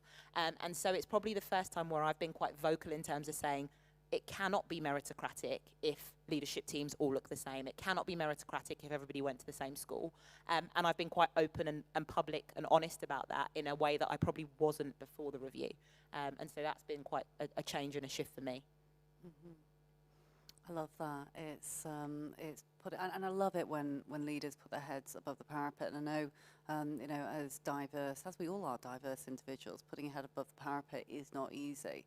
You know, to a degree, does it get easier? I wonder as you know, we get more senior. Question mark. I'm not sure, but it is. You know, it's something that absolutely should be recognised. Yeah. Anna, your. So, as Pauline said, you get to review many submissions in the type of roles that we do. And it was really brilliant to be reviewing something that was across so many facets. I've never had to do that before. And it did really make me think. And I must praise you because I think the questions were really well worded. So they did make me think, are we actually doing everything we could in that area? No, we're not. There's more we could do. But just reading all 10 pieces in one go really reminded you of the importance of intersectionality to what we've just said. Thinking about your question, does it get easier as you get more senior? I think it does, to be honest. If it really matters to you, then you have to stand up and talk about it, and that authenticity will shine through and help you make your point strongly. I do think as we get more senior, you have to challenge on meritocracy, because you will find, maybe it's obvious, but as you get more senior in the organisation, you're with more senior people, and everyone will like to think you get there because the organisation is a meritocracy. So challenging on that point, making sure that people from representing all different parts of your organisation do have the opportunity to fulfil their potential and become leaders is really, really important. I think I'd challenge Anna just on one element though. I think the point that you made around leaders is really important, because I think you are more able to say what you think the more senior you become, and you're able to have a perspective without fear in some ways of repercussions. But one of the things that I've realised, particularly actually in my new role, is also when you're from an underrepresented group and you may be one of a minority in that senior leadership position, the volume or the level of responsibility that comes with that, where people are looking to you going, you are the only female, or you are the only black person, or you are the only whatever it might be, means that actually it becomes a lot harder. And whereas before you could almost keep your head below the parapet to some degree because you were in middle management or you were more junior in the organisation and there was a little bit more critical mass, when you become more senior and there's only one of you, actually the level of responsibility that you feel, I feel significantly increases in some ways. And I can see Pauline sort of nodding along on the side there. And again, that might be an element of intersectionality, whereby as a black female there are fewer than there may be of white females, for example, in leadership positions. And so that's something that I feel again, being really honest, I've only learned relatively recently as that's become more apparent to me. I think you're right. I think there are individuals that I know that don't necessarily want to be the poster child. They don't want to be the one that speaks up. And I think it's a really interesting one. A good psychologist, John Amici, said, you don't get to choose to be a role model. Yeah. I just think it's a brilliant point. You don't get to choose that. As you grow, as you gain further up the ranks, as you move into senior positions, you will become a role model for some people, even for those that are more junior. Will be role models, and you may not want to be a role model, but people will look to you and expect you to deliver something. They will see something in what you're doing, how you operate, or even just admire and respect the position that you've achieved in your own career. So I think there's an element of recognizing role models and recognizing that we all have the ability to be a role model in that perspective. And sometimes, it's really difficult to find your voice as a senior, underrepresented professional in an organisation. It can be really difficult, and actually sometimes people are looking at you to be the one that speaks up. And the message that I've given to some of past senior leaders, ethnic minorities that have left the organisation to move on to bigger and better roles, is I've said you are now entering into a position where you have the ability to speak up for those that cannot, and take that and use it. Because they realise that maybe they didn't use their voice when they could. And that's always the thing that, I think about what's changed over the years. So there are times when I didn't use my voice. And I've got quite a loud voice, and I'm really not that shy. But I do think there are times when I could have used my voice even more. Yeah. So now I'm happy to use my voice, because actually it's really important to be able to speak up and stand up for those that can't. And to feel supported in doing that, so to feel as though you're in an environment where you can use your voice. Oh, absolutely. Yeah. We were talking earlier, without having the right senior leader, without having the right chief exec, there's no point in us being there. It's an expensive and waste of time and resource. You don't want somebody in role that's trying to drive that work through and not have the senior leaders at the top of the organisation really committed and driving through. So what I think is great about the report is that it allows you to touch different people for different causes, different areas that mean something to them. Yeah. So whether that's thinking about ageing professionals, whether that's thinking about neurodiversity or social mobility, it's really important to be able to tap into different people's own central point. And that's what this allows you to do. Mm-hmm. Do you know, what you were saying there made me think of a statistic, and those that know me, I've re-quoted this so many times, but 30% is that is the percentage for individuals that are in the minority within, be it a boardroom setting, be it in a personal setting. If they are in a minority, they spend 30% of that time worrying about how to fit in. And it just makes you think, doesn't it? You think, wow, even in a boardroom context, you're at a senior level, you've made it, finally, but you're in the minority, whichever one of those 10 facets it may be. You spend that time worrying. And imagine if that went into productivity. Wow. I mean, the numbers would be phenomenal. Absolutely phenomenal. But let's get on to talking about employee resource groups. And I will just make a quick mention there to everything that you all said, you know, allyship, which I would love to get onto, is absolutely critical, because diversity, inclusion, belonging is not just, for those that are listening, thinking, oh, this is just women talking about diversity. No, it isn't. This is about the power of the sum of the all, and the fact that every single person is diverse and has got a responsibility and can move the dial on diversity, inclusion and belonging.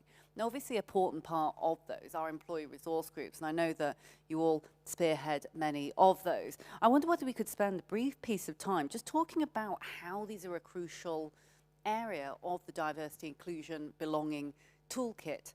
Because, of course, with the review, we're looking at these facets, we're looking at, yes, we are creating segments to a degree, but we're trying to look at how they weave together.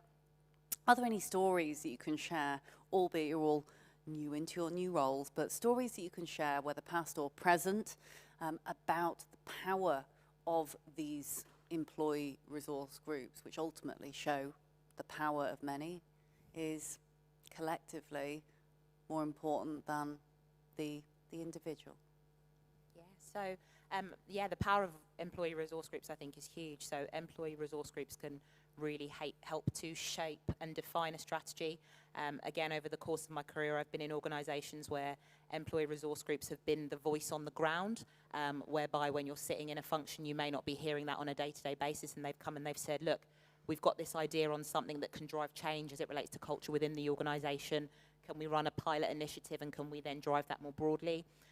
I've equally seen how employee resource groups can be a fantastic function in terms of recruitment. So going out to schools, to universities, to the general community and talking about what the organisation does, reaching some of those untapped talent pools in a way that actually you're broadly not doing. I've seen how employee resource groups can be huge role models more broadly across society. So where people in their young days, in their youth, at school, in work experience, are looking to organisations and are not sure that they see people that look like them. And I've seen how employee resource groups can really showcase the talent and the breadth of opportunities available. So I think employee resource groups are huge. I think they are a critical element of organisational strategy, but I think the critical element is making sure that employee resource groups are tied into organisational strategy. So I think where they don't work is when they are seen as a side group of individuals who have conversations in an insular way. Actually, it's critical where they're inclusive, where they are bringing voices, bringing perspectives, but where they're, again, and I know I keep saying it, where they're truly valued and heard, because that's when they're able to contribute and drive towards that difference and change within firms. Thanks, Adeline. Really powerful words there. And Anna, I know that KPMG do some wonderful things, in particular reverse mentoring, but many, many things. So tell us a little bit about some of the stories that you have with regards to ERGs and some of the things that have happened within your organisation. Yeah, sure. And we call them networks at KPMG, but same thing. Apologies, I know we call them many different things. Yeah. They're a crucial part of our people strategy and our culture strategy. Some recent examples to your question of where they've really been so important. Well, right now, in time of COVID, planning for our response, I was able to talk with the chairs of our Working Families Network about how we best respond to the fact that all of us who were parents were suddenly going to have our kids at home with us. And what was that going to mean? And that led us to developing a special leave code which said you charge your time. If your family commitments, dependent care commitments mean you can't work your contracted hours at any time during the working week, there's a code to charge your time to. And talking with the Working Families Network, I know how important that was and what a relief it was to people. Another example of how a network's been so brilliant is thinking about mental health. Again, really important right now as we're going into increased uncertainty, the monotony of sitting at the same place every day, worried about our families and friends. Working with our mental health network was really important to understand what really helped, what really should we be doing, and how do we break the stigma about talking about mental health.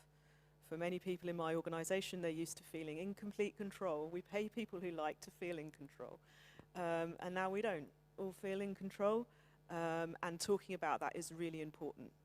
Having a network that's well established attracts people to it. and gives people the chance to vocalise how they're feeling, which gets the conversation going, which has been so important to us around mental health in particular right now. So 2 examples. I could go on, Layla, but I'll pause there. Thanks so much. And I'm really glad that you talked about mental health, because I think in particular it is so important given the present time. And it's an invisible diversity that is below the skin level. It could be easy to think that diversity, perhaps 10 years ago, oh, diversity is just about gender or just about race, you know, scratching below the skin level, especially in these challenging times that frankly have affected everyone on the planet pretty much, is really important to shine a light on. And Pauline, your thoughts? So let me start by saying that networks have a really special place in my heart, and that's probably because before I moved into D&I, I was actually part of a network. I was on the steering committee, and it's where the interest peaked in being involved in employee resource groups. So look where you could be now. Role model right there. Yeah, role model right there. But if I give you 2 different examples. So number 1, not all organisations are big enough to have employee resource groups, and therefore if you don't have the size to really encourage people to be part of them in your organisation, I think it's really important that you encourage people to be part of networks outside. And there are lots of industry cross-based resource groups, and within the Lloyd's market and the insurance market, that is what we've done. We've really encouraged organisations to be part of those industry-wide resource groups that focus on some of the different aspects of diversity. And it's the power of those networks, the power of the resource groups that has enabled us to run 6 diversity and inclusion festivals for the insurance sector globally. So our Dive In Festival has just concluded last month, or actually in September, and we were able to attract and have 30,000 people participate in a 3-day festival across the globe. And I think, and the only way we were able to do that was by tapping into volunteers, because that's who your resource groups are. They're volunteers, people that are passionate about their own space, that they're passionate about being who they are and connecting with other people and helping to drive your organisation forward. And for us, those individual volunteers across all of those resource groups, either in organisation or across sector, have been driving a dialogue around diversity and inclusion globally for the insurance sector. So, special place, they are invaluable. They are grassroots. They really will tell you what's there. The voice of inclusion really is at the employee resource group level.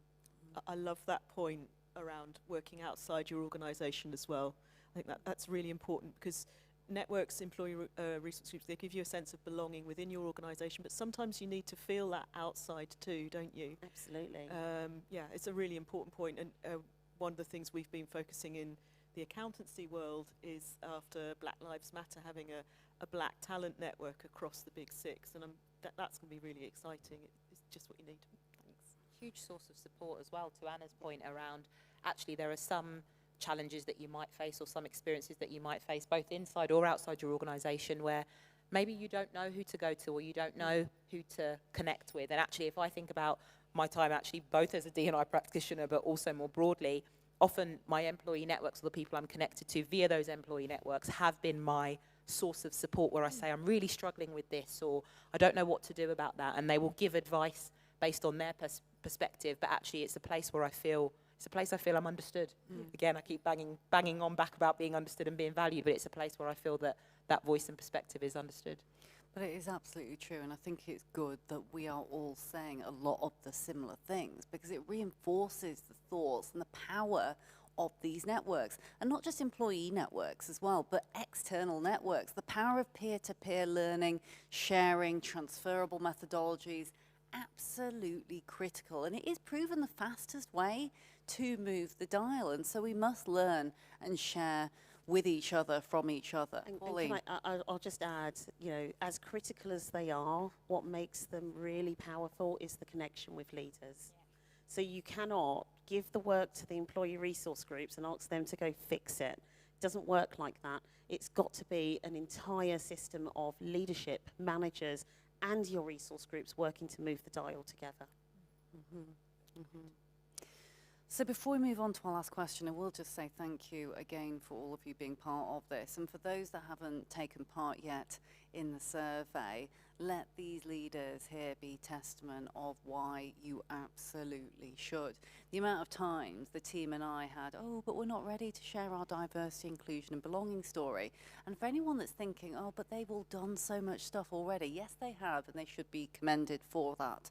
But no one is ever finished on this, and there is nothing wrong with being honest and candid and saying where you are. Why wait? The time is now. We're never going to be perfect, so let's recognise where we are and let's keep pushing on. So I'm going to roll the last two questions into one, if that's okay, because you know I could sit here and talk to you all literally forever and a day. So I'm going to ask what your organisation's biggest achievement is, or you could say your own achievement. I can see you all smiling, so clearly there's loads of them. I'm going to let you have one, and that's kind of it, maybe two if you're lucky. But then also your closing call to action. For everyone who is listening in this evening, everyone who's live streaming from Yahoo Finance and Verizon Media, thank you very much, or watching on our Dial Global website, what is your call to action, the thing that you want to say to people or a person and have them listen and not just say, that was a lovely panel, but now I'm going to go back to life. Action, action, action. Okay, so to roll both of those questions into one, so for me, massive thing I'm really proud of, which I know I've spoken to you about earlier, is the launch of the Football Leadership Diversity Code, which we launched last week. As you mentioned, I've only been in role, I think this is week 7 or week 8, and it's a massive call to action across the landscape of professional football to look at increasing transparency and accountability. So I couldn't have been prouder to be involved in that, and couldn't have been more supported by my CEO, Mark Bullingham. So delighted. And I think it's really going to drive change across the football landscape, which I think is a space that needs that change.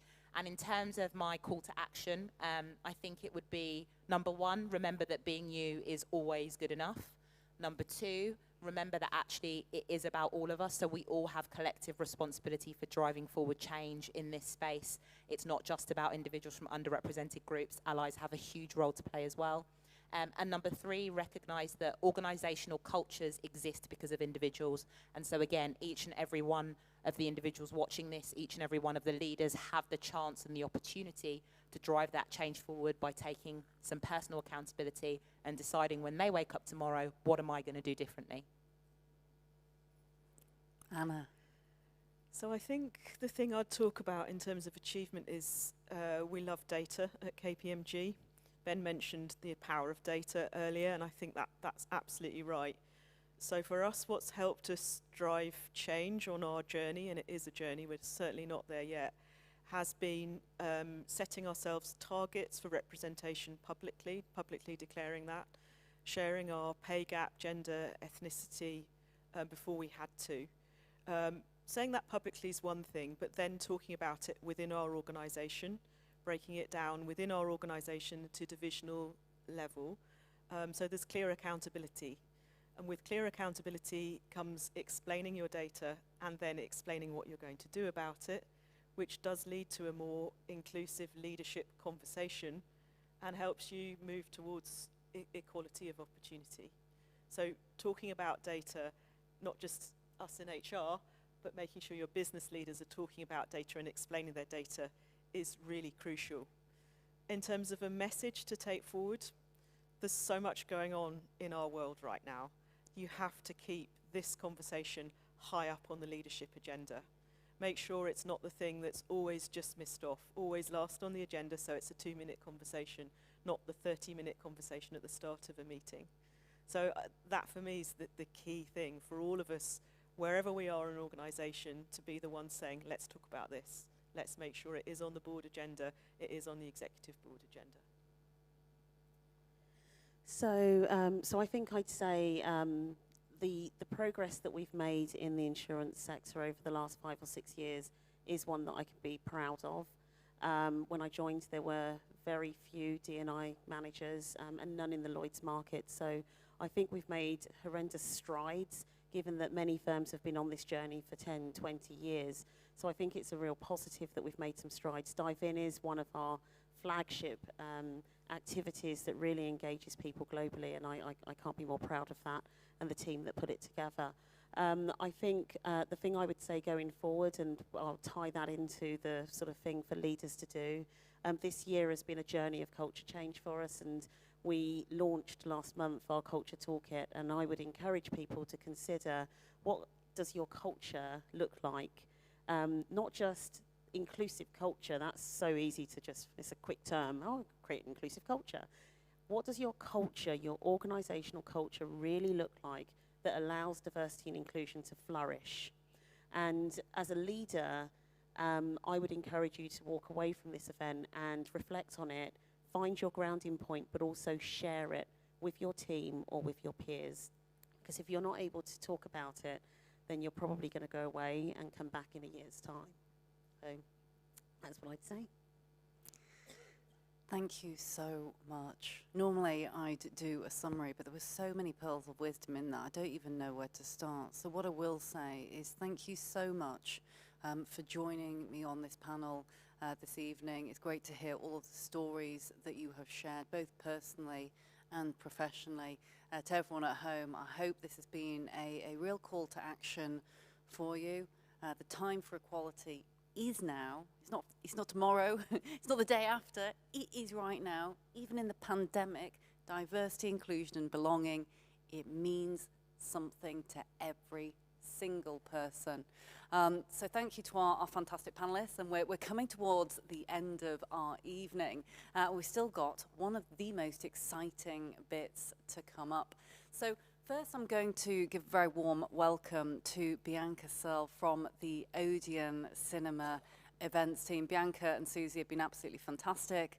They've really been so generous in giving this wonderful space to us. So we're going to hear a couple of words from the very lovely Bianca, who's been a superstar in helping us organise all of this. And then we're going to watch a short video as well just after that. Welcome, Bianca. Layla. Good evening, everyone. My name is Bianca Searle, and I'm the Senior Event Sales Manager for Odeon Cinemas. I would like to start by saying a huge thank you to everyone for virtually zooming in this evening, and also how delighted we are and grateful to be hosting the event this evening. I hope this evening has demonstrated the seamless running of an event within our flagship cinema, Odeon Luxe, Leicester Square. We reopened this stunning cinema in 2018. That was following an 11-month refurbishment, and we could not be prouder of its final finish. The heritage of this cinema and hosting over 700 premieres has been factored into the design throughout. I'm going to be showing you a video shortly that will certainly enable to showcase that. Here at Odeon, we have 125 venues across the UK and Ireland, all of which are able to execute first-class events. Whether that's in cinema or whether that's live streaming as we're hosting here this evening, our in-house technology and our third-party suppliers allow us to certainly showcase that. There are certainly some changes to how we run our events, but our guest experience and the magic of the movies is still at the heart of what we do. Like all businesses at a time like now, we have to carry on being resilient. As soon as we go into the approaching national lockdown, we look forward to coming out of that and welcoming all of our guests back into our safeguarding environment. I would like to thank you all virtually for attending this evening, and I do hope to get the chance to meet some of you, whether that's face-to-face or virtually via Zoom, for a site visit in the near future. We have a fantastic video to show you now of a previous event that we had here at Odeon Luxe Leicester Square, and thank you once again.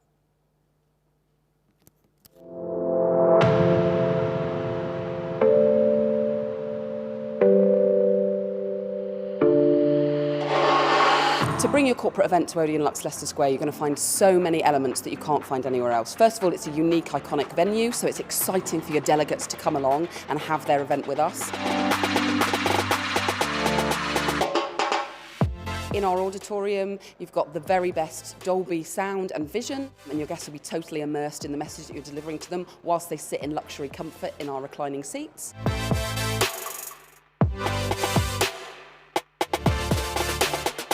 We have a range of food and beverage offers, and we have loads of breakout space. So if you want some really interactive, engaging experiences, we can offer those either in our smaller auditorium or in our foyer spaces. Having an event at Odeon Lux Leicester Square, you know, can be an absolute highlight of any company's year. Coming round the corner in Leicester Square and actually seeing the building, it just looks absolutely amazing. The venue itself has just got that complete and utter wow factor. It's just jaw-dropping. It's just so unique and different to host an event in a cinema.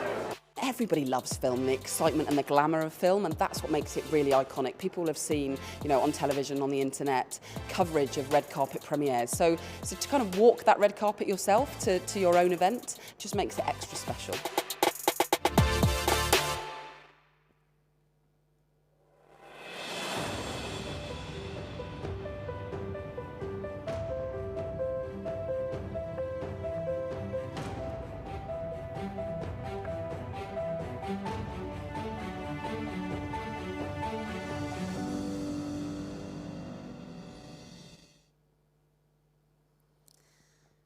Well, it's the moment that we have all been waiting for, and that is the announcement of our top 25 organisations across all of the 10 holistic facets of the dial.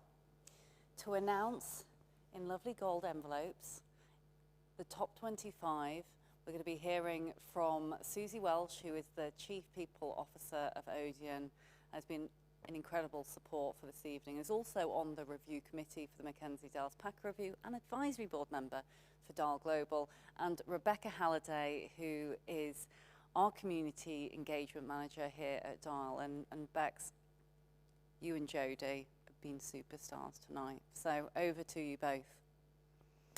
Okay, so out of the organisations that took part, the top 25 performers across all 10 facets are KPMG, NatWest Group, Auto Trader Group, Schroders, Tesco, Barratt Developments, Rotherham, Doncaster and South Humber NHS Foundation Trust, Lloyds of London, Ipsos Mori, the FA, the Newcastle upon Tyne Hospitals NHS Foundation Trust, St James's Place, County Durham and Darlington NHS Foundation Trust, Yeovil District Hospital NHS Foundation Trust, Gloucestershire Health Care and Care NHS Foundation Trust, South West Yorkshire Partnership NHS Foundation Trust, First Group, the Christie NHS Foundation Trust, Berkshire Health Care NHS Foundation Trust, Britvic, Severn Trent, Airedale NHS Foundation Trust, Boots UK as part of Walgreens Boots Alliance, Relex, and Rent-A-Kill Initial. Wow, it's just amazing to see that so many organisations have taken part in this first year. So huge congratulations, lots of virtual rounds of applauses happening in our cinema here this evening, and hopefully at home as well. You know, well done to those that were featured, but also let this be a call to action. We really want to champion and celebrate those that have done superb jobs. But remember, everyone can do something, everyone can drive change, and so many people can be involved in making this a success. So we're really hopeful that in years to come, more and more individuals, more and more leaders, brave leaders will step up, put their heads above the parapet, get involved voluntarily, because you don't need to be the best. It's about taking part, and that genuinely is what counts. So congratulations all. Thank you so much, Susie and Rebecca, for presenting those top 25, and on with the next part of our evening. Thanks, Layla. So just before we announce the end of the evening, I just wanted to take just a second just to recognise Layla, our amazing CEO and founder of the McKenzie Delis Packer Review.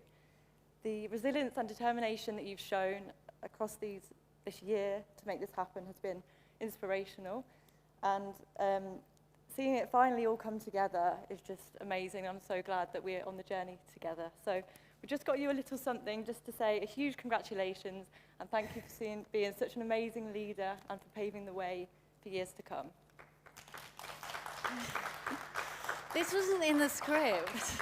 And oh, thanks. I don't know what to say. This was not in the script, guys.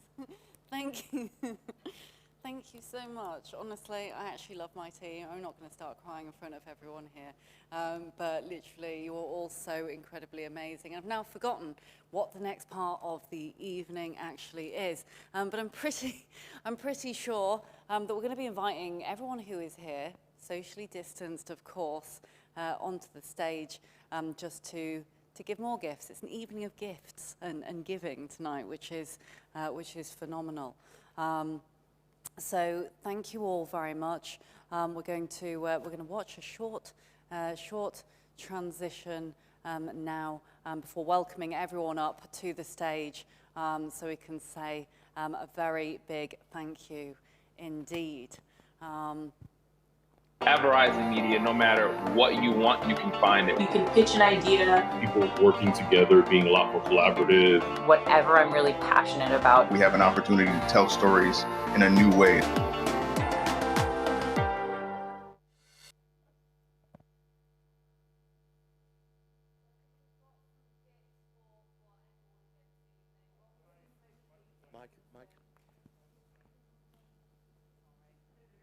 you.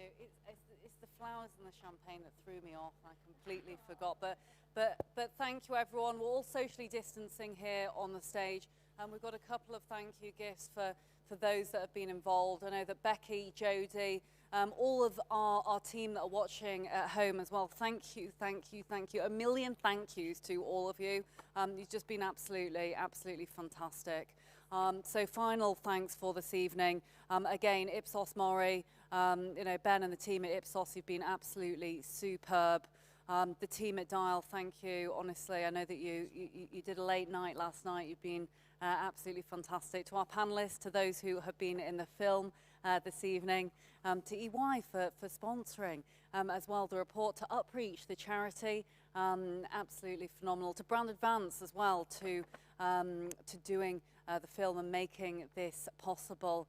And also to all of our strategic partners, our charity partners, for being involved.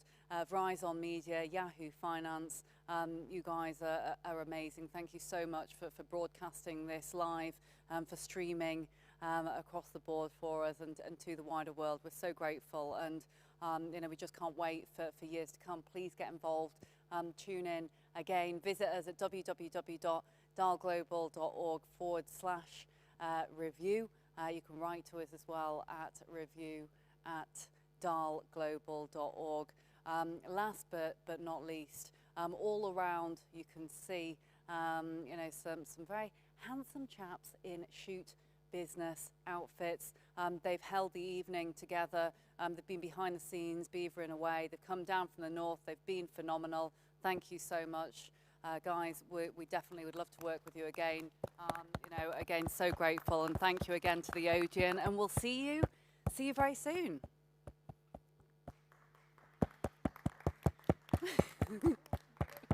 At Verizon Media, no matter what you want, you can find it. You can pitch an idea. People working together, being a lot more collaborative. Whatever I'm really passionate about. We have an opportunity to tell stories in a new way.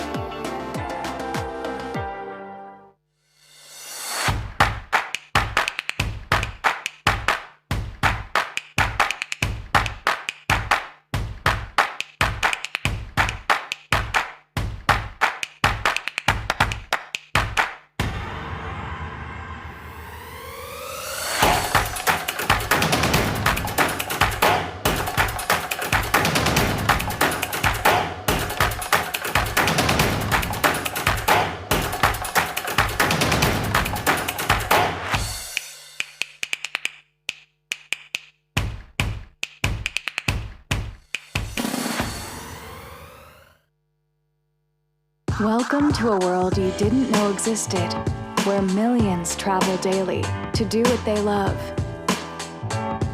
in the places they trust.